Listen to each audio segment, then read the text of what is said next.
ওকে। তো আজকে মেইনলি হচ্ছে আমি এটা সলভ করে দিচ্ছি। আমাদের মিডের কোয়েশ্চেন এটা, এবং কি কি মেইন ভুল হয়েছিল সেইগুলো আর কি ডিসকাস করবো, আর কিছু না, নতুন কিছু শিখবো না আজকে। আম, তো হ্যাঁ, তো আমাদের ফার্স্ট কোয়েশ্চেন যে ছিল, দুইটা পোস্টলেটে দিয়ে দিয়েছিলাম। By the way, this is the Born rule, যেটাতে আমি বলেছি যে আমাদের পরবর্তীতে আমরা জেনারেল মেজারমেন্ট রুলটা শিখেছি। তো যাই হোক, আহ, হ্যাঁ, আমরা কোয়েশ্চেনে যাই। আচ্ছা, তো ফার্স্ট কোয়েশ্চেন, আমাদেরকে একটা সেট অফ পলিনোমিয়ালস দেওয়া ছিল। আমি আসলে বলেই দিয়েছিলাম যে এটা ভেক্টর স্পেস ফর্ম করে under usual addition and scalar multiplication. ঠিক আছে। তো আচ্ছা, আমি এখানে কিছু জিনিস অ্যাড করতে চাই, আই গেস।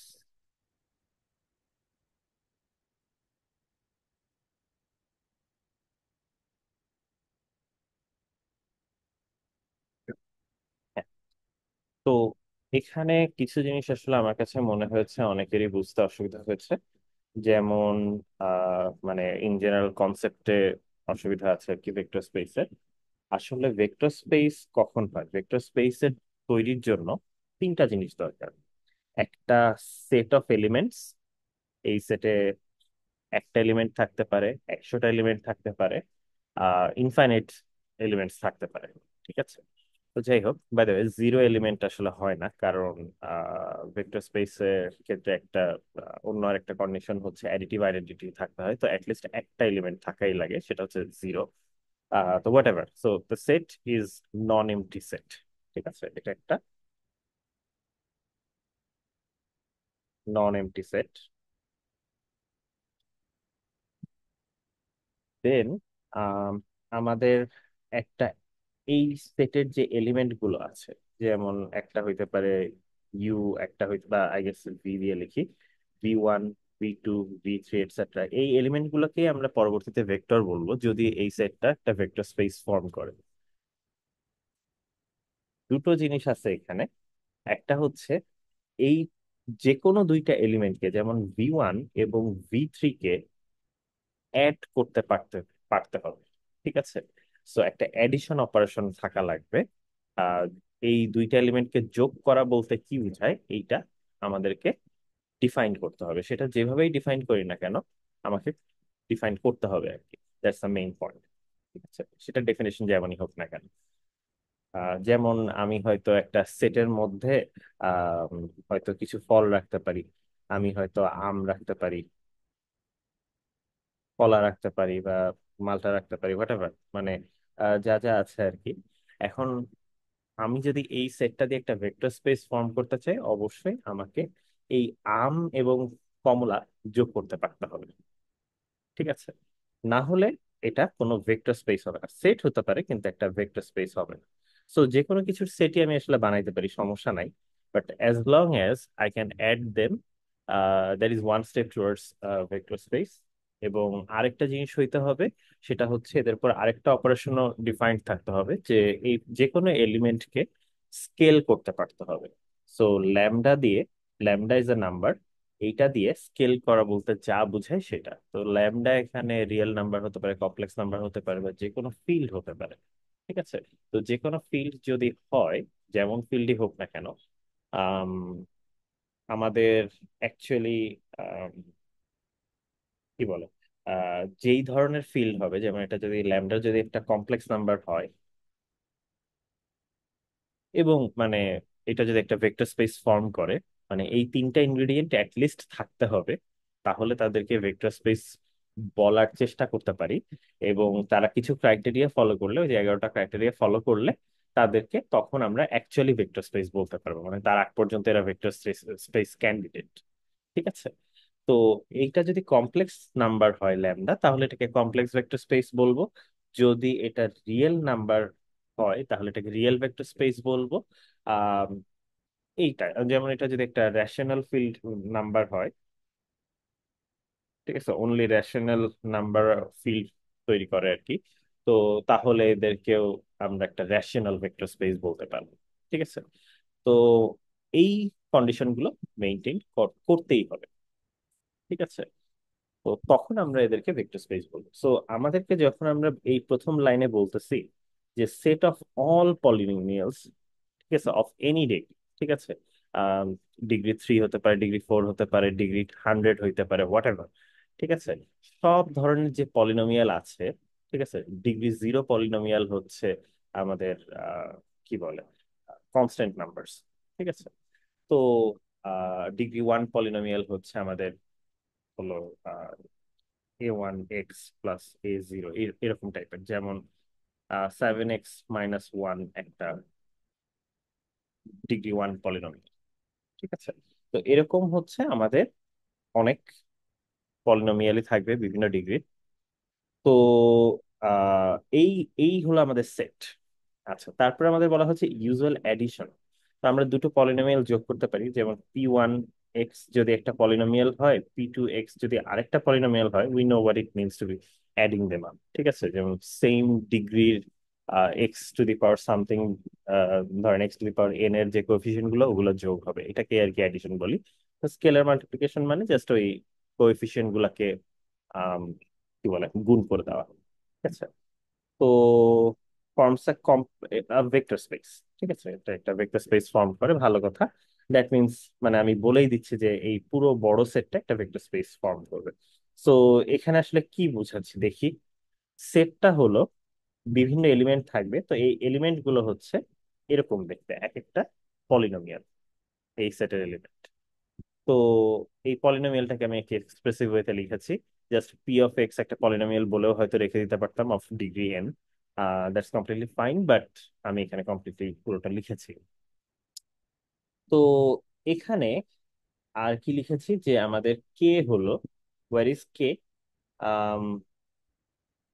এখানে হচ্ছে যে এ কে আছে, ঠিক আছে।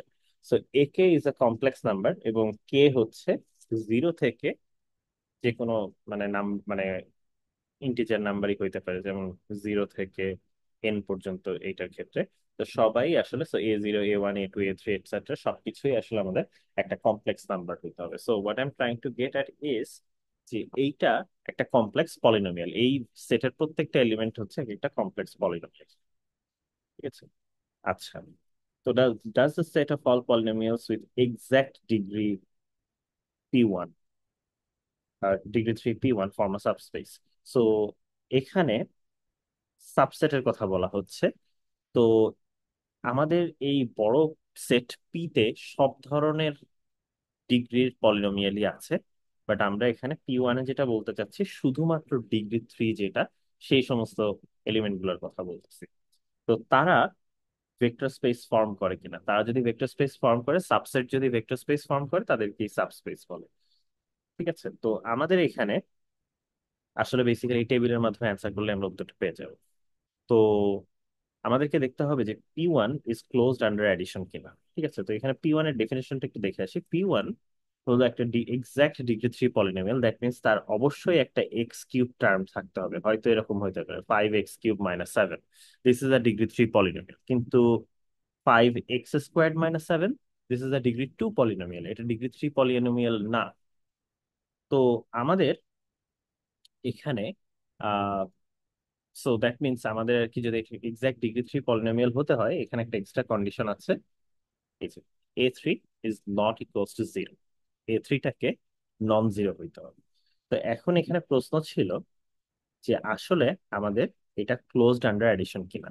তো আমি চাইলে আর কি অনেক করে প্রুফ করতে পারি। সো যেটা এখানে সবাই একটা ভুল যেটা করেছে, হয়তো দু একটা এক্সাম্পল দিয়ে করেছেন, যেমন কুইজ 1 এর ক্ষেত্রে আপনাদের এই মিস্টেকটা অনেক বেশি হয়েছিল, যে জাস্ট একটা এক্সাম্পল দিয়ে চেক করে দেখছে ও হ্যাঁ closed. So what do we mean by closed?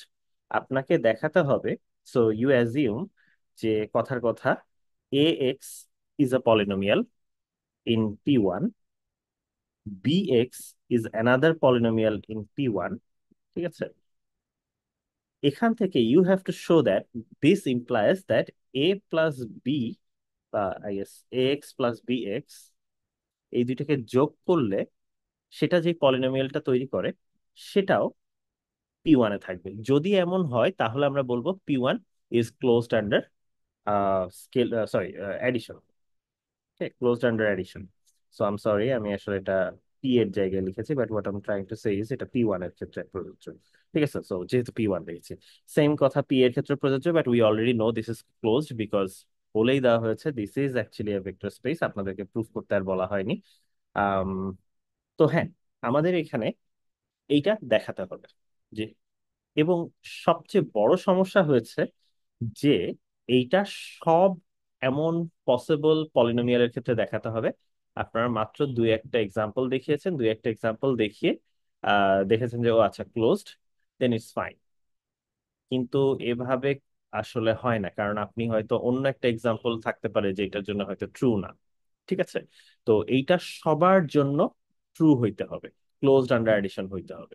Okay, but আমাদের P1 এর ক্ষেত্রে this is not actually true for all polynomials. For example, আপনি যদি 5x³ - 7 এর সাথে 6x³ +3 অ্যাড করেন, এই দুইটা পলিনোমিয়াল অ্যাড করেন, then yes you get 11x³ - 4, which is also a degree 3 polynomial. So দুইজনকে যোগ করলে একটা ডিগ্রি 3 পলিনোমিয়াল পেলাম। বাট হোয়াট ইফ আমি এখানে -5x³ দিলাম, তখন আপনি অনলি -4 পেতেন। This is not a polynomial, degree 3 polynomial, that means this is not in P1। ঠিক আছে, P1 সেটের মধ্যে নাই। সো যদি ট্রু লিখতে হয় আমাকে, তাহলে সব পসিবল সেটের জন্য, সেটের সব পসিবল এলিমেন্টের জন্য এটা দেখাইতে হবে। সো ফর অল আমাকে ট্রু বলতে হবে। ঠিক আছে, বাট আপনাকে যদি এটা ফলস মনে হয় যে এটা দিস ইজ নট ট্রু, তো সেটার জন্য, ফলস দেখানোর জন্য আপনি জাস্ট একটা সিঙ্গেল কাউন্টার এক্সাম্পল দেখালেই হবে। কারণ যেহেতু ফর অল এটা ট্রু হইতে হয়, যে কোনো একটা সিঙ্গেল কাউন্টার এক্সাম্পল হইলেই আপনি বলতে পারবেন যে ওকে দিস ইজ নট ট্রু। এবং একটু আগে আমরা যে কাউন্টার এক্সাম্পলটা দেখলাম, যে 5x³ - 7 -5x³ +3, ধরেন, বা আই ডোন্ট নো কি লিখেছিলাম, তো আম, এই দুইটাকে যদি আমরা যোগ করি, this is not in P1, so this is false. আচ্ছা, তারপরে কোয়েশ্চেন আসে যে P1 is closed under scalar multiplication কিনা। সো দ্যাট মিনস আমার যদি একটা পলিনোমিয়াল হয় Px ইন P1, আমি যদি এটাকে ল্যামডা দিয়ে গুণ করি, for example this could B 5x³ - 7 again, এটাকে যদি আমি ল্যামডা দিয়ে গুণ করি, তাহলেও এইটা আমার P1 সেটের মধ্যে আসে কিনা। ঠিক আছে, this is the question we want to ask, যে আদৌ এটা কি আসলে ট্রু নাকি ফলস। ঠিক আছে, তো আমি এখানে জিজ্ঞেস চিহ্ন দিয়ে রাখি। তো actually it is true for almost any lambda, but if we take lambda equals to 0, কারণ lambda একটা যেহেতু complex number, we are allowed to do so। আমাদের ল্যামডাকে যদি কমপ্লেক্স, মানে যদি আই গেস, যদি আমি কমপ্লেক্স ভেক্টর স্পেসের কথা বলি, তাহলে কমপ্লেক্স নাম্বার নিতে হবে, যদি রিয়েল ভেক্টর স্পেসের কথা বলি তাহলে রিয়েল নাম্বার নিতে হবে, but again we can just take lambda equals to 0 in both cases. So যেটাই হোক না কেন, আমি যদি ল্যামডা 0 নেই, দেন lambda equals to যদি 0 নেই, then this polynomial becomes 0, which is a constant and a 0 degree polynomial বলতে পারেন। এবং 0 degree polynomial is not allowed in P1, it is allowed in P but not in P1, that means this is also false। এবং counter এক্সাম্পলটা হচ্ছে যখন lambda equals to 0। Then finally last question যেটা মানে last statement যেটা, সেটা হচ্ছে P1 contains the additive identity। এখান থেকে আসলে দেখাই যাচ্ছে যে additive identity does not, 0 does not contain in P1। আচ্ছা, এখানে additive identity নিয়ে কিছু সমস্যা আছে। additive identity বলতে আসলে কি বোঝায়, এটা নিয়ে অনেকের কনফিউশন হয়েছে বলে আমার মনে হয়েছে। তো এইটা আসলে আপনার এখানে অনেকগুলো ভেক্টর আছে, তো এর মধ্যে একটা ভেক্টর এরকম থাকবে যাকে ধরেন আমি জেড বলতেছি।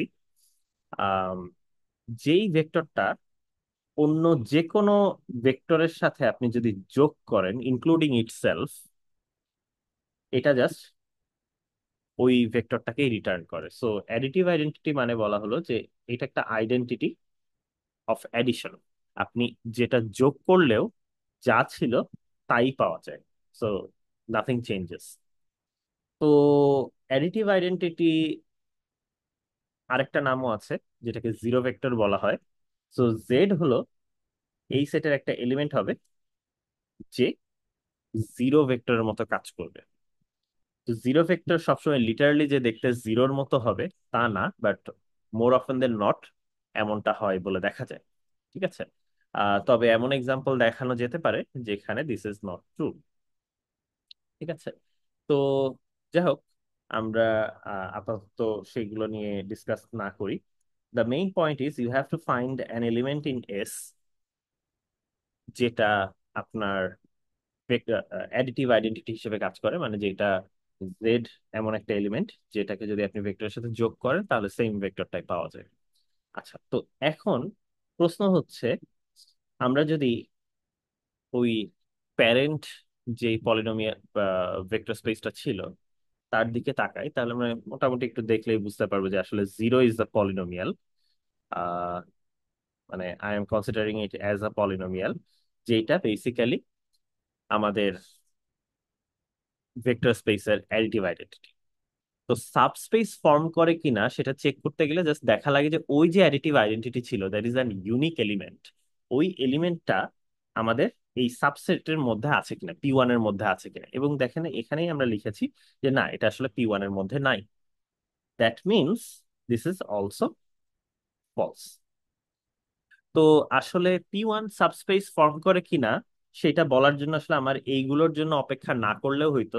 The first time I got false, this automatically becomes false. ঠিক আছে, বাকিগুলো চেক না করলেও এটা ফলসই হবে। সো এটা আমি দু এক জায়গায় দেখেছি যে অনেকের এটা খুব কম সংখ্যক স্টুডেন্ট এটা করেছেন, বাট দ্য থিং ইজ দু একজন হয়তো কোথাও দু একটা জায়গায় ট্রু লিখেছেন, which is understandable, but finally যখন একটা ফলস পাওয়ার পরেও আপনি এখানে ট্রু লিখেছেন, that means that is wrong. ঠিক আছে, এখানে গ্যাঞ্জাম আছে। আচ্ছা, তো আপনার যতগুলো এই যে তিনটা কেসের যে কোনো একটা যদি ফলস হয় তাহলে এটা ফলস হয়ে যাবে, সবগুলোই ট্রু হইতে হবে। ঠিক আছে। Then comes the actually hard part. ঠিক আছে, আপনার এখানে যেহেতু ফলস ছিল সবগুলো, all you needed to do is basically give a counter example. But actually এই সেকেন্ড কোয়েশ্চেনটা ছিল যে set of all polynomials with degree 3 or lower. ঠিক আছে। সো পি পি টু কে ডিফাইন করা হয়েছে দেখেন এভাবে।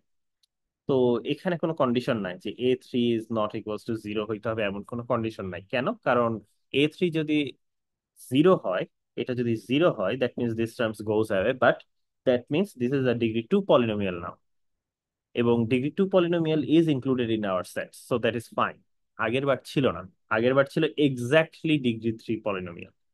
তো that is the only difference here. So আসলে এখানে যদি আপনি এখন বলতে পারেন স্যার এটাও তো জিরো হতে পারে, হ্যাঁ, then again this is degree 1 polynomial, again included lower than degree 3 আর কি। ঠিক আছে। সো এটাই আর কি, দ্যাট মিনস আমাদের এখানে সবই আসলে অ্যালাউড, এবং ডেফিনেশনটা, সেটের ডেফিনেশনটা দেখলেই আসলে আমরা বুঝতে পারবো। তো আমাদের এই সেটটা আসলে ভেক্টর স্পেস ফর্ম করে। ঠিক আছে। তো এখন কথা হচ্ছে যে এটা আমি প্রুফ করব কিভাবে। এটা আমাকে প্রুফ করতে হইলে কিন্তু সব পসিবল পলিনোমিয়ালের জন্যই আমাকে দেখাতে হবে। ঠিক আছে। যেমন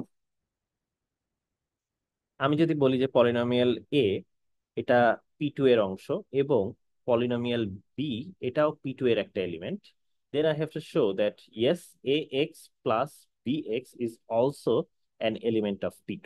এটা দেখাতে হবে for any generic a x and b x. যেটা এখানে অনেকেই ভুল করেছেন সেটা হলো একটা আরবিট্রারি এক্সাম্পল নিয়েছেন, এক্সাম্পল নিয়ে দেখেছেন যে হ্যাঁ, আম, এটা পি2 এর element, but the thing is ওই আরবিট্রারি এলিমেন্ট, ওই আরবিট্রারি এক্সাম্পলটার জন্য ট্রু হইলেও হয়তো ওখানে অন্য কোনো এলিমেন্টের জন্য দিস ইজ নট ট্রু বা ফলস। ঠিক আছে। তো সেটা আপনি কিভাবে চেক করবেন? তো basically we have to show যে এইটা যদি আমরা বলি যে a x is an element of P two, b x is an element of b two, that means, হ্যাঁ আমি এটাকে আর কি এ এক্স লিখি যাতে করে আমাদের কথা বলতে সহজ হয়। দ্যাট মিনস এ এক্স দেখতে ঠিক এরকম, যেখানে এ কে হচ্ছে এক একটা কমপ্লেক্স নাম্বার, সো কোএফিসিয়েন্ট গুলো হচ্ছে কমপ্লেক্স নাম্বার। সিমিলার কথা প্রযোজ্য যদি এটা বি এক্স হয়, তাহলে বি3, বি2, বি1, বি0 এগুলো সব আমাদের আম, ইয়া হবে, কি বলে, এটা একটা পলিনোমিয়াল হবে এবং কমপ্লেক্স পলিনোমিয়াল। এবং সেখান থেকে আমাদেরকে দেখাতে হবে যে a x plus b x is also an element of P two. সেটা আমরা কিভাবে দেখাতে পারি? আমরা এদের দুজনকে যোগ করলে যেই ফর্মটা আসে, আমরা যদি যদি এটুকু দেখাতে পারি this is an element of P2, তাইলে উই আর ডান। মানে এটা, এই যে সেটের ডেফিনেশনটা এটা যে ফলো করে এটা দেখাতে পারলে গেছে। তো দেখাই আসলে আমাদের কিভাবে করা যেতে পারে। সো দিস মিনস, আমি আর এখানে লিখলাম না আসলে। আচ্ছা ঠিক আছে, আমি এখানে পুরোটাই আসলে লিখি। সো আমাদের ওই কোয়েশ্চেনটা অ্যান্সার করার জন্য ax is an element of P2 means that ax কে লেখা যায় a3x³ plus a2x² plus a1x plus a not. bx an element of P2, এই কথাটা বলা মানে সাথে সাথে এটা লেখা যে b3x³ plus b2x² plus b1x plus b not zero আকারে লেখা যায়। এবং হ্যাঁ, বোথ কেসে আসলে এ কে এবং বি কে এরা সবাই হচ্ছে কমপ্লেক্স নাম্বারস। তো হোয়াট ডাজ দ্যাট মিন? এটার মানে বুঝায় এ এক্স প্লাস বি এক্স, আমরা জানি পলিনোমিয়াল কিভাবে অ্যাড করতে হয়। তো এটা হলো a3 plus b3 x³ plus a2 plus b2 x² plus a1 plus b1 x plus a nought plus b not. হ্যাঁ, এটাই। এবং এগেইন যেহেতু আসলে এইগুলো প্রত্যেকটা একটা কমপ্লেক্স নাম্বার, দেন আমি চাইলে এদেরকে আসলে নতুন নতুন নাম দিতে পারি, যেমন c3x³ plus c2x² plus c1x plus c not নাম দিতে পারি। যে a3 প্লাস b3 হলো c3, a2 প্লাস b2 হলো c2x², a1 প্লাস b1 হলো c1, আর a nought plus b nought হলো c নট। ঠিক আছে? তো এভাবে যদি নতুন নাম দিই, দেন একদম ক্লিয়ার যে আসলে এটা বেসিক্যালি একটা P2 এর একটা এলিমেন্ট, বিকজ ওখানে আসলে এই ধরনের এলিমেন্ট সব অ্যালাউড যে এখানে। এবং সি কে হচ্ছে is a complex number, so this is completely fine. So সব ডেফিনেশনই ফলো করতেছে। So that means this is actually true. ঠিক আছে? তো এখানে আমি একটু কন্ট্রাস্ট আনতে চাই, যে আগের যে P1 এর সাথে আমরা বলতেছিলাম this is not closed under addition, ঠিক আছে, ভার্সেস এখানে বলতেছি P2 is closed under addition. তো আগেরটাও কি আমি এভাবে প্রুফ করতে পারতাম না? আমি যদি বলতাম this is an element of P1, তাহলে এরকম ভাবে লেখা যায় এখানে bx is an element of P1। ঠিক আছে? সো আমি এটা লাল কালার দিয়ে গেছে, একটু চেঞ্জ করে দিই, কি চেঞ্জ আসতো এখানে, এটা বলতাম। ঠিক আছে?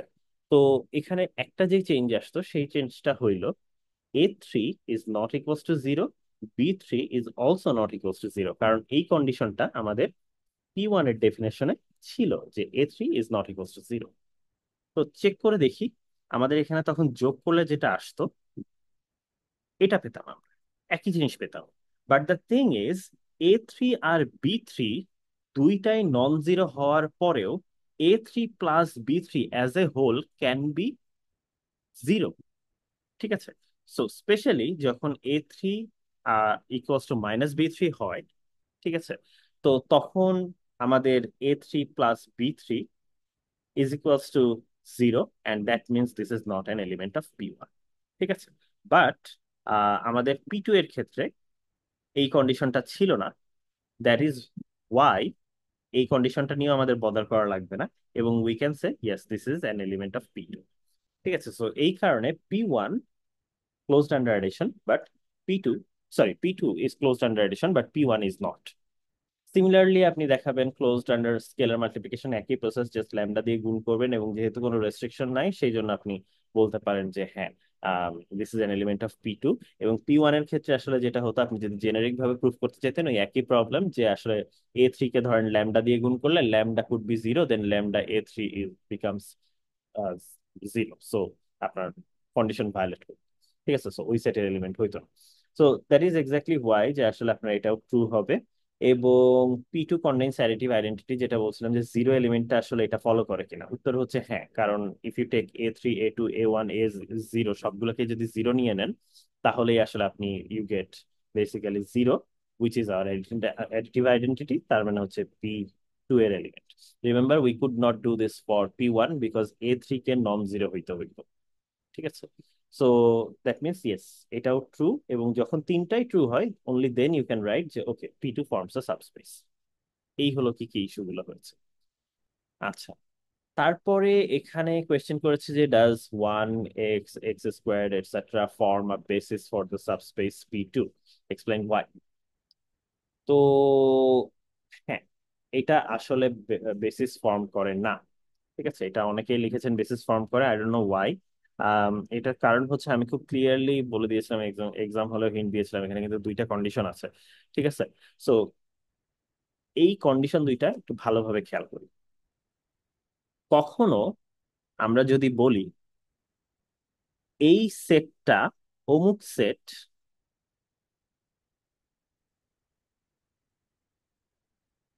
অমুক set is a basis of তমুক সেট। ঠিক আছে, এই কথার অর্থ কি?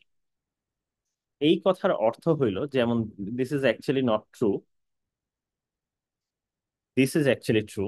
ঠিক আছে, এই কথার অর্থ হইল এক নাম্বার,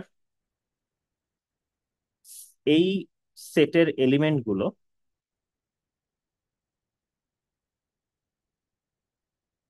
আর লিনিয়ারলি ইন্ডিপেন্ডেন্ট। সো আমি এই যে বলেছিলাম যে রিডান্ডেন্সি নাই এদের মধ্যে, মানে সো আপনি চাইলে একজনকে অন্যদের আকারে লিখতে পারবেন না। যেমন আপনি যদি 1 + x + x স্কোয়ার্ড করেন, আহ শুধু তাই না, আপনি ধরেন একে কিছু দিয়ে গুণ করবেন, a0 দিয়ে গুণ করলেন, একে a1 দিয়ে গুণ করলেন, একে a2 দিয়ে গুণ করলেন, whatever you do, this is never going to be something x. ঠিক আছে, এটা আসলে বানানো সম্ভব না। আপনি মানে 1 x x² দিয়ে x³ কখনো বানাতে পারবেন না। ঠিক আছে, তো just like if you add two lines যারা হচ্ছে বেসিক্যালি লিনিয়ার। ঠিক আছে, সো ধরেন y = mx + c, এইটার গ্রাফ দেখতে কেমন? এইটার গ্রাফ দেখতে হচ্ছে দুইটা লাইন, তো দুইটা লাইনকে অ্যাড করলে আর একটা লাইনই পাওয়া যায়, কখনোই কোয়াড্রেটিক কিছু পাওয়া যায় না। ঠিক আছে, আপনি প্যারাবোলা পাবেন না। ঠিক আছে, সো আপনি এখানে কাইন্ড অফ বলার চেষ্টা করুন, যদি বলেন যে এটা এই সেটটা linearly dependent, that means there is a way to make say for example x² from x C etcetera. ঠিক আছে, ইনফ্যাক্ট আপনি x³ এগুলা দিয়েও x² বানাইতে পারেন।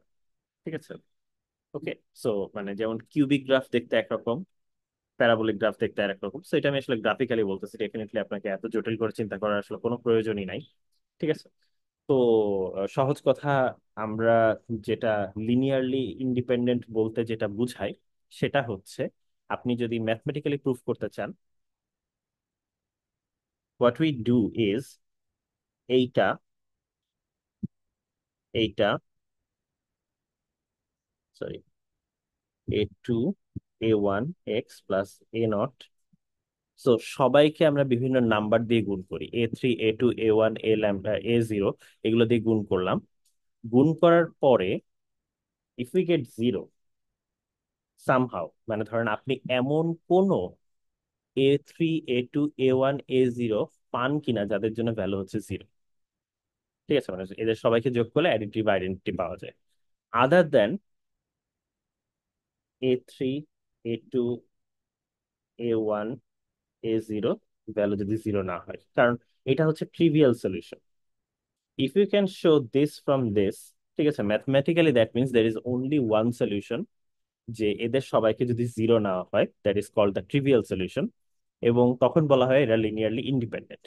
বাট যদি এরা লিনিয়ারলি ডিপেন্ডেন্ট হইতো, এদের আরো সলিউশন থাকে। ঠিক আছে, তো এটা হচ্ছে ম্যাথমেটিক্যালি কিভাবে দেখাতে হয়। তো দিস ইজ কোয়াইট কনভলিউটেড, তবে আমি সহজে যেটা চিন্তা করি যে আচ্ছা, আমার তো আসলে এত কিছু বলার দরকার নাই।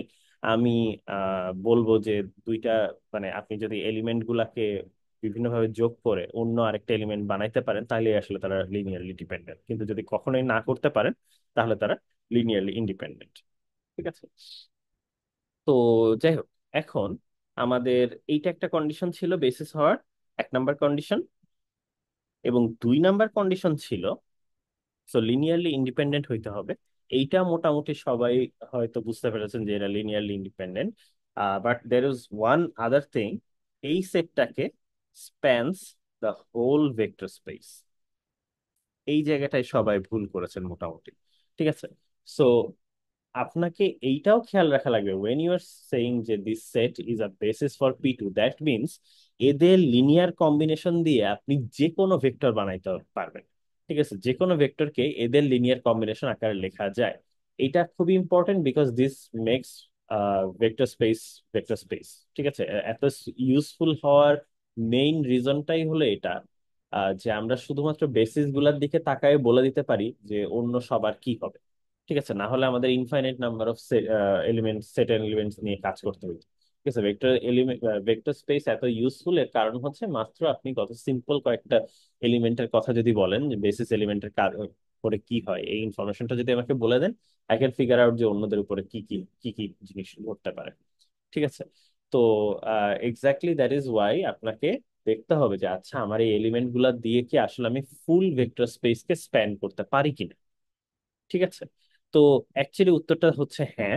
এই আমি যে সেটটা দিয়েছি, 1x x² এবং x³ কারণ দেখেন অলরেডি আমাদের px একটা পলিনোমিয়ালকে এদের লিনিয়ার কম্বিনেশন আকারে 1x, so you can always imagine there is a 1 there, 1x x² এবং x³ এর লিনিয়ার কম্বিনেশন আকারে দেওয়াই আছে। ঠিক আছে, that means obviously you can always do this. Okay, যে আপনি সবসময় যে কোনো যে কোনো ভেক্টরকে 1x x² x³ আকারে লিখতে পারেন। হ্যাঁ, কিন্তু যেটা আমাদের প্রবলেম হয়ে দাঁড়িয়েছে সেটা হলো এখানে আমাদের কোয়েশ্চেনে বলা হয়েছে 1x এবং x², এইটা দিয়ে পি টু পি টু এর একটা বেসিস ফর্ম করে কিনা। উত্তর হলো না। কেন করে না? দেখেন আপনি যদি 1x, সো এটা মানে যদি আমি এখানে এই যে এক্সাম্পলের কথা বলছিলাম 1x x² x³ এটা হইলে হ্যাঁ স্প্যান করে, বাট কোয়েশ্চেনে যেটা বলা হয়েছে 1x x², এরা linearly independent, true, but this is not spanning the whole vector space. আপনি যদি চিন্তা করেন এটা কতটুকু ভেক্টর স্পেসকে স্প্যান করতেছে, তাহলে আপনি বুঝতে পারবেন যে আসলে এটা কখনোই x³ রিলেটেড কোনো টার্মকেই বানাতে পারবে না। এদেরকে বিভিন্নভাবে অ্যাড মানে আপনি যদি ইয়া করেন, স্কেল করেন, স্কেল করে যদি এদেরকে আপনি স্কেল বলতে হচ্ছে আমি নাম্বার দিয়ে গুণ করে তাদেরকে যদি যোগ করি, দ্যাট মিনস এদের লিনিয়ার কম্বিনেশন নেই। সবসময় এটা একটা ডিগ্রি 2 পলিনোমিয়াল হবে অ্যাট বেস্ট, এটা কখনোই ডিগ্রি 3 পলিনোমিয়াল হতে পারবে না। দ্যাট মিনস পুরো ভেক্টর স্পেসের সব এলিমেন্টকে এদের মাধ্যমে লেখা যায় না। অনেকে হয়তো মনে করছেন আচ্ছা আমি তো এদেরকে দিয়ে গুণ করতে পারবো, but remember there is no multiplication in vector space. ঠিক আছে, আমরা কিন্তু কোনো ভেক্টরকে দুইটা ভেক্টর v1 এবং v3 মাল্টিপ্লাই করতে পারবো এরকম কিছুই বলি নাই। ঠিক আছে, দেখেন আমরা এখানে মাল্টিপ্লিকেশন বলেছি একটা নাম্বার সাথে একটা ভেক্টরের, আর দুইটা ভেক্টর শুধু যোগ করার কথা বলেছি, দুইটা ভেক্টর গুণ করার কোনো কথা বলি না। এটা আমি বলেছিলাম যে দুইটা ভেক্টর গুণ করার নেসেসিটি নাই আসলে ভেক্টর স্পেসে। ঠিক আছে, সো এটা আসলে স্প্যান করে না। আরেকটা খুব সহজ উপায় দেখা যায়, যদি এইটা বেসিস ফর্ম করতো, যেমন অনেকেই লিখেছেন এইটা বেসিস ফর্ম করে। ঠিক আছে, তো তাহলে বেসিস ফর্ম করলে ডিমেনশন হলো এই বেসিস সেটের যতগুলো এলিমেন্ট থাকে আর কি, তাহলে ডিমেনশন তো 3 হওয়ার কথা। কিন্তু মেজরিটি যারা এখানে ইয়েস উত্তর দিয়েছেন, তার পরের কোয়েশ্চেনে যখন বলা হচ্ছে what is the dimension of subspace P two, তখন আপনারা সবাই ঠিকই বুঝতেছেন আচ্ছা এটা তো 4 হবে। তো মানে তাহলে কিভাবে হইলো? আপনি তো যখন বলতেছেন dimension actually 4, that means obviously P two এর বেসিসে 4টা এলিমেন্ট লাগবে, এবং এই যে সেটটা দিয়েছে এখানে 4টা এলিমেন্ট নাই, so this can never be a basis for P two. ঠিক আছে, সো এখানে আপনাদের বোঝা উচিত ছিল মানে আপনাদের নিজেদের অ্যান্সারের মধ্যে সি এবং ডি এর মধ্যে কন্ট্রাডিকশন রয়ে গেছে। ঠিক আছে, তো এটা একটা উইয়ার্ড ব্যাপার ছিল যে সবাই বুঝতেছেন ডিমেনশন হলো বেসিস সেটের নাম্বার অফ এলিমেন্টস, আবার এদিকে আগের কোয়েশ্চেনকে আবার ওদেরকে বেসিস বলতেছেন, বাট ডিমেনশন আর নাম্বার মিলতেছে না। ঠিক আছে, এটা আপনাদের হিন্ট বোঝা উচিত ছিল যে আসলে ঠিকঠাক হচ্ছে না। আচ্ছা, তারপরে বলতে চাচ্ছি যে এখানে আমাদের একটা px যে আছে, এটাকে ম্যাট্রিক্স আকারে লিখতে in 1x x² x³ basis. আমি এখানে বলেই দিয়েছি যে এখানে x³ ইজ ইনক্লুডেড, সো এটাকে এই বেসিসে লিখলে কি হবে। তো আসলে এটা আমি বলেছি যে আসলে ম্যাট্রিক্সকে জাস্ট কলাম আকারে, সরি ভেক্টরকে জাস্ট কলাম আকারে লিখি, এবং আমরা এই এক্স, x² x³ এগুলা যখন আমাদের কি বলে বেসিস ভেক্টর হয়, তো এদেরকে চিন্তা করেন হচ্ছে আই জে কে হিসাবে চিন্তা করেন। ওগুলোকে জাস্ট আমরা বাদ দিয়ে শুধুমাত্র নাম্বার গুলোকে, কোএফিসিয়েন্ট গুলোকে যখন লিখি, তখনই আসলে আমাদের ওইটা একটা ভেক্টর হয়ে যায়। সো আমি ওয়ান এর কোএফিসিয়েন্ট হচ্ছে A0, এক্স এর কোএফিসিয়েন্ট হচ্ছে এখানে A1, শুধু A1 বসবে। এক্স স্কোয়ার্ড এর কোএফিসিয়েন্ট হচ্ছে A2, এবং এক্স কিউবের কোএফিসিয়েন্ট হচ্ছে A3। সো এভাবে হতে পারে। অনেকে উল্টা করে লিখেছেন, দ্যাটস ফাইন। ইনফ্যাক্ট মানে A3 থেকে শুরু করে A0 পর্যন্ত আসেন, বা অর্ডার উল্টা উল্টা করেন, কোনো সমস্যা নেই। But as long as you keep that order পুরো কোয়েশ্চেনের অ্যান্সার করার জন্য, দেন ইটস ফাইন। বাট আপনি যদি অর্ডার উল্টাপাল্টা করে ফেলেন, ঠিক আছে, যেমন আমি যদি এরকম একটা নাম্বার দিয়ে লিখি 1 2 0 3, that means this one is basically আমার, বা ধরেন আই গেস এটা দিয়ে না বলে আমি অন্যটা দিয়ে বলি। ধরেন দিস জিরো মিনস আমার A2 এর ভ্যালু জিরো। ঠিক আছে। সো A2 হচ্ছে আমার এক্স স্কোয়ার এর কোএফিসিয়েন্ট জিরো বুঝালে যেটা বুঝাচ্ছে সেটা। ঠিক আছে, এখন আপনি যদি উল্টা করে লিখতেন, this might not mean the same thing as I am. ঠিক আছে। তো মানে আপনি কোনটা বুঝাচ্ছেন, কোন অর্ডার ফলো করতেছেন, এটা আপনার খেয়াল রাখতে হবে, তাহলে ঠিক আছে, সমস্যা নেই। ঠিক আছে। তো আমি আসলে সবসময় মনে করি যেটা, যে এইটাকে আসলে এই অর্ডার মেনটেন করে লেখা উচিত। প্রথম এলিমেন্টটা হবে ওয়ান এর কোএফিসিয়েন্ট, দ্বিতীয় এলিমেন্টটা হবে এক্স এর কোএফিসিয়েন্ট, তৃতীয়টা হবে এক্স স্কোয়ার, লাস্টটা হবে এক্স কিউব, এরকম। তো হ্যাঁ, সো এইভাবে হচ্ছে আমরা ম্যাট্রিক্স আকারে লিখতে পারি। So instead of writing it like this, ঠিক আছে, এভাবে না লিখে আমরা জাস্ট লম্বা এরকম কলাম ভেক্টর আকারে লিখেছি। কেউ কেউ হয়তো এক দু একজন হচ্ছে রো ভেক্টর আকারে লিখেছেন, বাট সমস্যা নাই। But the thing is, usual norm হচ্ছে কলাম ভেক্টর আকারে লেখা। ঠিক আছে। আচ্ছা, তারপরে বোনাস কোয়েশ্চেনে যেটা বলা হয়েছে, show that 7x(x 1) whole square এবং x 1 whole cube forms a basis for P2। তো এইটা আসলে সবাই আহ, মানে গাট ফিলিং থেকে কাইন্ড অফ বুঝতে পেরেছেন যে হ্যাঁ, this forms a basis, because আপনার এখানে x 1 হোল স্কোয়ারের মধ্যে এক্স স্কোয়ার আছে, x 1 হোল কিউবের মধ্যে এক্স কিউব আছে, এটসেট্রা এটসেট্রা। সো সবগুলো এলিমেন্টই কাইন্ড অফ এর মধ্যে আছে, যাদেরকে নিয়ে আমি হয়তো P2 এর যে কোনো এলিমেন্ট বানাইতে পারবো। আম, তো উত্তর হলো হ্যাঁ, ঠিক আছে, এটা বেসিস ফর্ম করে। আহ, তো কথা হচ্ছে যে এটা আপনি দেখাইতে পারবেন কিনা। ঠিক আছে।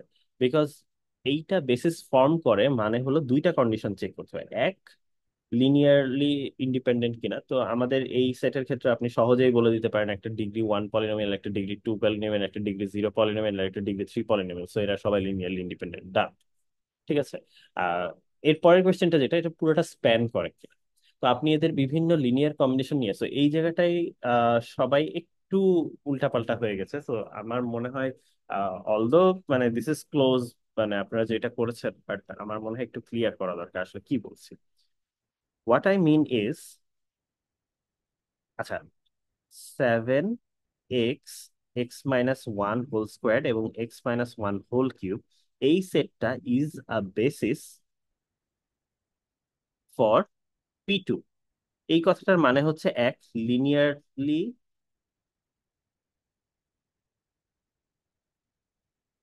Independent, that is fine. But আমার লিনিয়ার ইন্ডিপেন্ডেন্স বাদে আরেকটা যেটা কন্ডিশন আছে, স্প্যান করে কিনা এটা দেখতে হবে। স্প্যান করা বললে বুঝায় প্রত্যেকটা এলিমেন্ট, ঠিক আছে, এ এক্স যদি P2 এর একটা এলিমেন্ট হয়, এ এক্স যদি P2 এর একটা এলিমেন্ট হয়, you have to show that a x কে আপনি something into 7 plus something into x plus something into x 1 whole square plus something into x 1 whole cube আকারে লিখতে পারবেন। এইটা দেখাইতে হবে।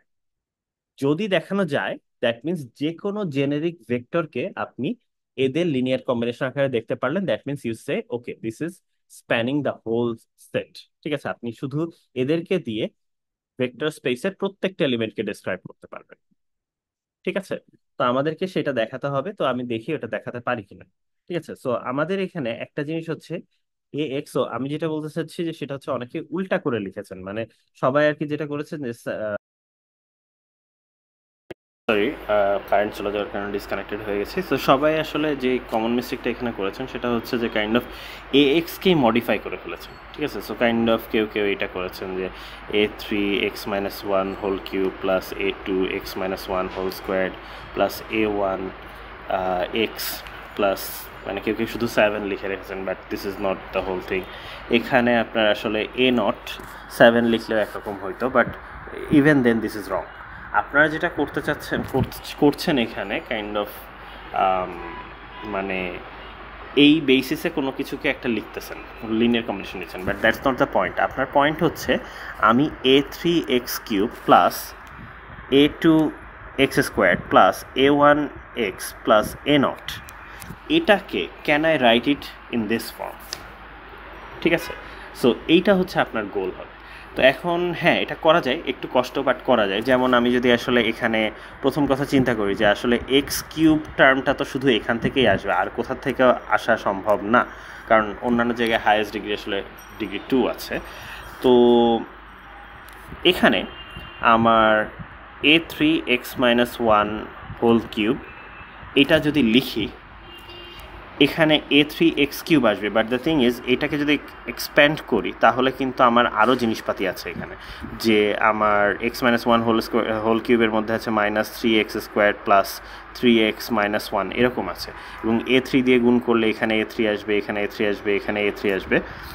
তো এই টার্মগুলো আমি এক্সট্রা ইন্ট্রোডিউস করলাম। তো এদেরকে ক্যান্সেল আউট করার জন্য আমি এদের অপোজিট টার্মগুলোকে যদি অ্যাড করি, so 3a3x² minus 3a3x plus a3, তাহলে এই যে এতটুকু যা লিখলাম না, এটাই কিন্তু আসলে বেসিক্যালি দেখেন a3x³। সো আমি এই পার্টটুকু চেঞ্জ করি না, ঠিক আছে। সো x³ টার্মটুকু আমি আসলে চেঞ্জ করি না।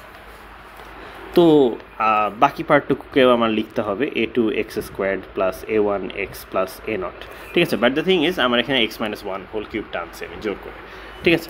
তো এখন আপনি আবার সেম কাজ করতে হবে যে আচ্ছা আমার তো আসলে এখানে x-1 হোল স্কোয়ার্ড আনার কথা। তো x-1 হোল স্কোয়ার্ড বানানোর জন্য আপনাকে এখানে x² মাইনাস 2x প্লাস মানে so something into x-1 whole squared এরকম যদি আনতে হয়, তো চিন্তা করে দেখেন এখানে x² আসবে, এবং x² কোএফিসিয়েন্ট কী কী আছে, 3a3 আছে এবং a2x² আছে, ঠিক আছে। সো এদেরকে নিয়ে জোড়া দিতে হবে। তো এভাবে করে আসলে আপনি সব কিছু লিখলে মানে এখানে a3x-1 হোল কিউব তো পাবেন, প্লাস 3a3 প্লাস a2 এইটা ইন্টু x-1 হোল স্কোয়ার্ড হওয়া লাগবে, না হইলে তো আপনি কি বলে ওই x² কোএফিসিয়েন্ট মিলাইতে পারবেন না। কিন্তু সেটা করতে যে আপনার আবার এখানে কিছু এক্সট্রা টার্ম চলে আসবে, যেমন -2x এর সাথে এইটা গুণ আকারে যে টার্মটা থাকবে সেইটা। তো ওইটাকে আবার মডিফাই করার জন্য আপনি 6 মানে সো 2a2 এবং 2 ইন্টু 3a3 মানে হচ্ছে 6a3, এই টার্মটা আবার অ্যাড করতে হবে যেন ব্যালেন্স থাকে, সেই জন্য আবার এইদিকে মানে +1 আসবে, সো ওইটাকে ব্যালেন্স করার জন্য এটা হচ্ছে x হবে, আবার এখানে হচ্ছে আরেকটা টার্ম আসবে। তো এইভাবে আর কি মানে টার্ম ব্যালেন্স করে করে আপনি ফাইনালি দেখবেন যে এরকম কিছু একটা বানায় ফেলা যায়, ঠিক আছে। 7 আনার জন্য যেটা করতে হবে যে এখন সামনে লাস্টে যেই জিনিসটা থাকবে ওইটাকে ডিভাইডেড বাই 7 করে ইন্টু 7 করে দিলে এই পার্টটুকু হবে আপনার কোএফিসিয়েন্ট। তো এটা ডিটেল সলিউশন আমি আসলে আপনাদেরকে লিখিত আকারে দিব, সমস্যা নাই, just basically calculation. But the thing is এটা যদি আমরা করতে পারি, আমি just a3 a2 a1 a0 এগুলোর ভ্যালু যদি ইনপুট দিয়ে দিই, আমাকে করেসপন্ডিং এই ব্ল্যাঙ্ক যে জায়গাগুলো রেখেছিলাম এই ভ্যালুগুলো বের হয়ে আসবে। সো দ্যাট মিনস যে কোনো ভেক্টরের জন্যই তো আমার a3 a2 a1 এইগুলো আছে। So just all I have two do is basically ওই কোএফিসিয়েন্টগুলোর ভ্যালুগুলো কমপ্লিট করে ফেলা। এইটা হচ্ছে আপনাদের এক্সপেকটেশন ছিল, ঠিক আছে। তো এইটা হলো আপনাদেরকে করতে হইতো। এখন আপনারা যেটা করেছেন মানে একটু উল্টা করে ফেলেছেন আর কি, তো ওইটা আসলে সঠিক না। আমি আই গেস এই জন্য অ্যান্টিসিপেট করে কাইন্ড অফ একটা বোনাস মার্কসের মধ্যে রাখছিলাম।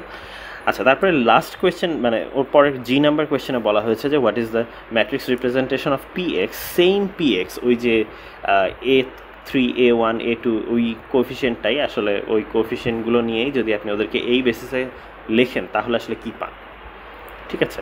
তো উত্তরটা হইল তখন যদি লেখেন এই বেসিস মানে এইটার ম্যাট্রিক্স রিপ্রেজেন্টেশন আকারে লিখতে গেলে তখন অবশ্যই যেটা হবে x-1 হোল কিউবের কোএফিসিয়েন্ট হবে হচ্ছে একটা, তারপর 7-এর কোএফিসিয়েন্ট হবে আরেকটা জিনিস, ঠিক আছে। সো এই আমি নাম দিতে থাকি বিভিন্ন, সে কি নাম দেওয়া যাবে, এটাকে ধরেন আলফা, এটাকে বিটা, এটাকে গামা, এটাকে ডেল্টা বললাম। তো তাহলে আমার এখানে আলফা, বিটা, গামা, ডেল্টা বসবে, ঠিক আছে। এবং এটা আমাকে কম্পিউট করতে হবে, যেমন আমরা এখানে কম্পিউট করেছি যে ডেল্টা মানে হলো আসলে A3, সো লাস্টেরটার ভ্যালু আসলে এখানে A3 বসবে। আরেকটা ভ্যালু কম্পিউট করেছি যে এটা হচ্ছে A2 প্লাস 3A3, ঠিক আছে। সো গামার ভ্যালু মানে x-1 হোল স্কোয়ারের কোএফিসিয়েন্ট হচ্ছে A2 প্লাস 3A3। সো এইভাবে করে আপনার আলফা আর বিটাও বের করতে হবে, বাট একটু বেশি কমপ্লিকেটেড, কারণ এটা আরও কিছু টার্ম আসবে, ওগুলো হিসাব করতে হবে তারপরে। তো ওটা আমি লিখছি না, আপনাদেরকে সলিউশন তো দিয়েই দিব বলেছি, ঠিক আছে। সো এইভাবে যদি আপনি লিখতেন তাহলে ওটা আসলে ম্যাট্রিক্স রিপ্রেজেন্টেশন হয়ে যেত, ঠিক আছে। So this two questions are very related, এবং এক বেসিস থেকে অন্য বেসিসে রিপ্রেজেন্ট করার বিষয়টা মাথায় রাখতে হবে। আর এখানে আমি আরেকটা জিনিস একটু বলে রাখি, বিষয়টা হলো যে আপনাদের আইডিয়াটা হয়েছে এরকম যে আচ্ছা আমার একটা ল্যাঙ্গুয়েজ থেকে আরেকটা ল্যাঙ্গুয়েজে কনভার্ট করার কথা বলা হচ্ছে, ঠিক আছে। সো দ্যাট মিনস আমি যদি বলি বাংলায় কলম, ঠিক আছে, এটাকে ইংলিশে ট্রান্সলেট করেন, this is like basis transformation, ঠিক আছে। এবং if you are actually using some natural language processing tool, ঠিক আছে, বা আই গেস কোনো কী বলে ট্রান্সলেটিং টুল যদি ইউজ করেন, তাহলে আসলেই তারা এই প্রত্যেকটা ওয়ার্ডকে এক একটা ইংলিশ ট্রান্সলেশন যেভাবে করে, একটা ভেক্টরকে অন্য একটা ভেক্টরে ট্রান্সফর্ম করে, ঠিক আছে। তো আমি যদি বলি যে আচ্ছা বাংলায় হোয়াট আই এম কলিং কলম, ঠিক আছে, আমাকে ইংলিশে I have to use the word pen, ঠিক আছে। সেম কনসেপ্টকে বোঝাচ্ছি, বাট কমপ্লিটলি ডিফারেন্ট লেটার্স আমাকে ইউজ করতে হচ্ছে। ঠিক তেমনটা আপনি এক বেসিস থেকে অন্য বেসিসে সেম ভেক্টরকে রিপ্রেজেন্ট করার জন্য আপনার কমপ্লিটলি ডিফারেন্ট কোএফিসিয়েন্টস লাগতে পারে, ঠিক আছে। সো এইটা আমাদেরকে বুঝতে হবে, ওকে। তো আমি যদি জাস্ট এইটাকে লিখে দেই যে কাইন্ড অফ ধরেন কথার কথা কলম, ঠিক আছে, this does not mean any English word, ঠিক আছে। সো আপনাদের কাজ যেটা করেছেন সেটা কাইন্ড অফ এরকম করে ফেলেছেন যে জাস্ট লিটারালি A3-কে x-1 হোল কিউব দিয়ে গুণ করেছেন, A2-কে x-1 হোল স্কোয়ার দিয়ে গুণ করেছেন। So this become something else, okay, same কনসেপ্টকে বুঝায় না। আচ্ছা, তারপরে কি আছে, জি এর পরে আমরা কোয়েশ্চেন এইচে যাই। তো এখানে বলা হচ্ছে d/dx একটা লিনিয়ার ট্রান্সফরমেশন কিনা, অনেকেই লিখেছেন না, which is wrong. This is actually একটা লিনিয়ার ট্রান্সফরমেশন, এবং এখানে হিন্টের কথা বলা ছিল যে কোন একটা লিনিয়ার ট্রান্সফরমেশন কখন বলি বা একটা ট্রান্সফরমেশন কখন বলি, ঠিক আছে। একটা ভেক্টরের উপরে ফাংশনকেই আসলে ট্রান্সফরমেশন বলা হয়, এবং ওটা লিনিয়ার হয় যদি দুইটা কন্ডিশন ফুলফিল করে, ঠিক আছে। সো আমি ওই দুইটা কন্ডিশন এখন একটু লিখি, এবং এইটা আপনারা যদি কি বলে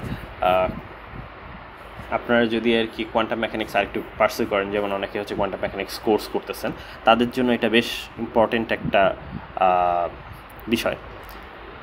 কারণ হলো d/dx অ্যাকচুয়ালি বা differential operator actually comes up in physics a lot, এবং বিশেষ করে আমাদের শ্রোডিঞ্জার ইকুয়েশনের মধ্যে আসলে ডিফারেন্সিয়াল ফরম্যাটটা রয়েছে। So you can learn a lot from this, ঠিক আছে। এবং এই এক্সাম্পলটা দেওয়ার পয়েন্টই ছিল আসলে এইটা, ওই দিকে নিয়ে যাওয়া আর কি। তো কোনো একটা, সো আমি একটু ভালো করে বলি, এটা আমাদের আগেও বলেছি, আমাদের একটা ভেক্টর স্পেস যদি থাকে যেখানে এলিমেন্টগুলো হচ্ছে v1, v2, v3 এটসেট্রা, তো একটা ভেক্টর স্পেস যখন বলবো একটা সেটকে, তখন প্রত্যেকটা এলিমেন্টকে আমরা ভেক্টর বলতে পারি, এবং এগেইন এই দুইটা ভেক্টরকে যোগ করলে আরেকটা ভেক্টর পাওয়া যায়, এবং এদেরকে স্কেল করলেও আরেকটা নতুন ভেক্টর পাওয়া যায়, এটসেট্রা এটসেট্রা, ওগুলো তো আছেই। আচ্ছা, আমার এখানে যেটা কনসার্ন সেটা হলো লিনিয়ার ট্রান্সফরমেশন বলতে কী বোঝায়। তো ট্রান্সফরমেশন মানে হইল আমি ফাংশন বললে যা বুঝি সেটাই, বাট ফাংশনের ইনপুট হচ্ছে একটা ভেক্টর। সো ফাংশনের ইনপুট যদি একটা ভেক্টর হয়, তখনই তাদেরকে আসলে ফাংশন না বলে বলা হয় ট্রান্সফরমেশন, ঠিক আছে।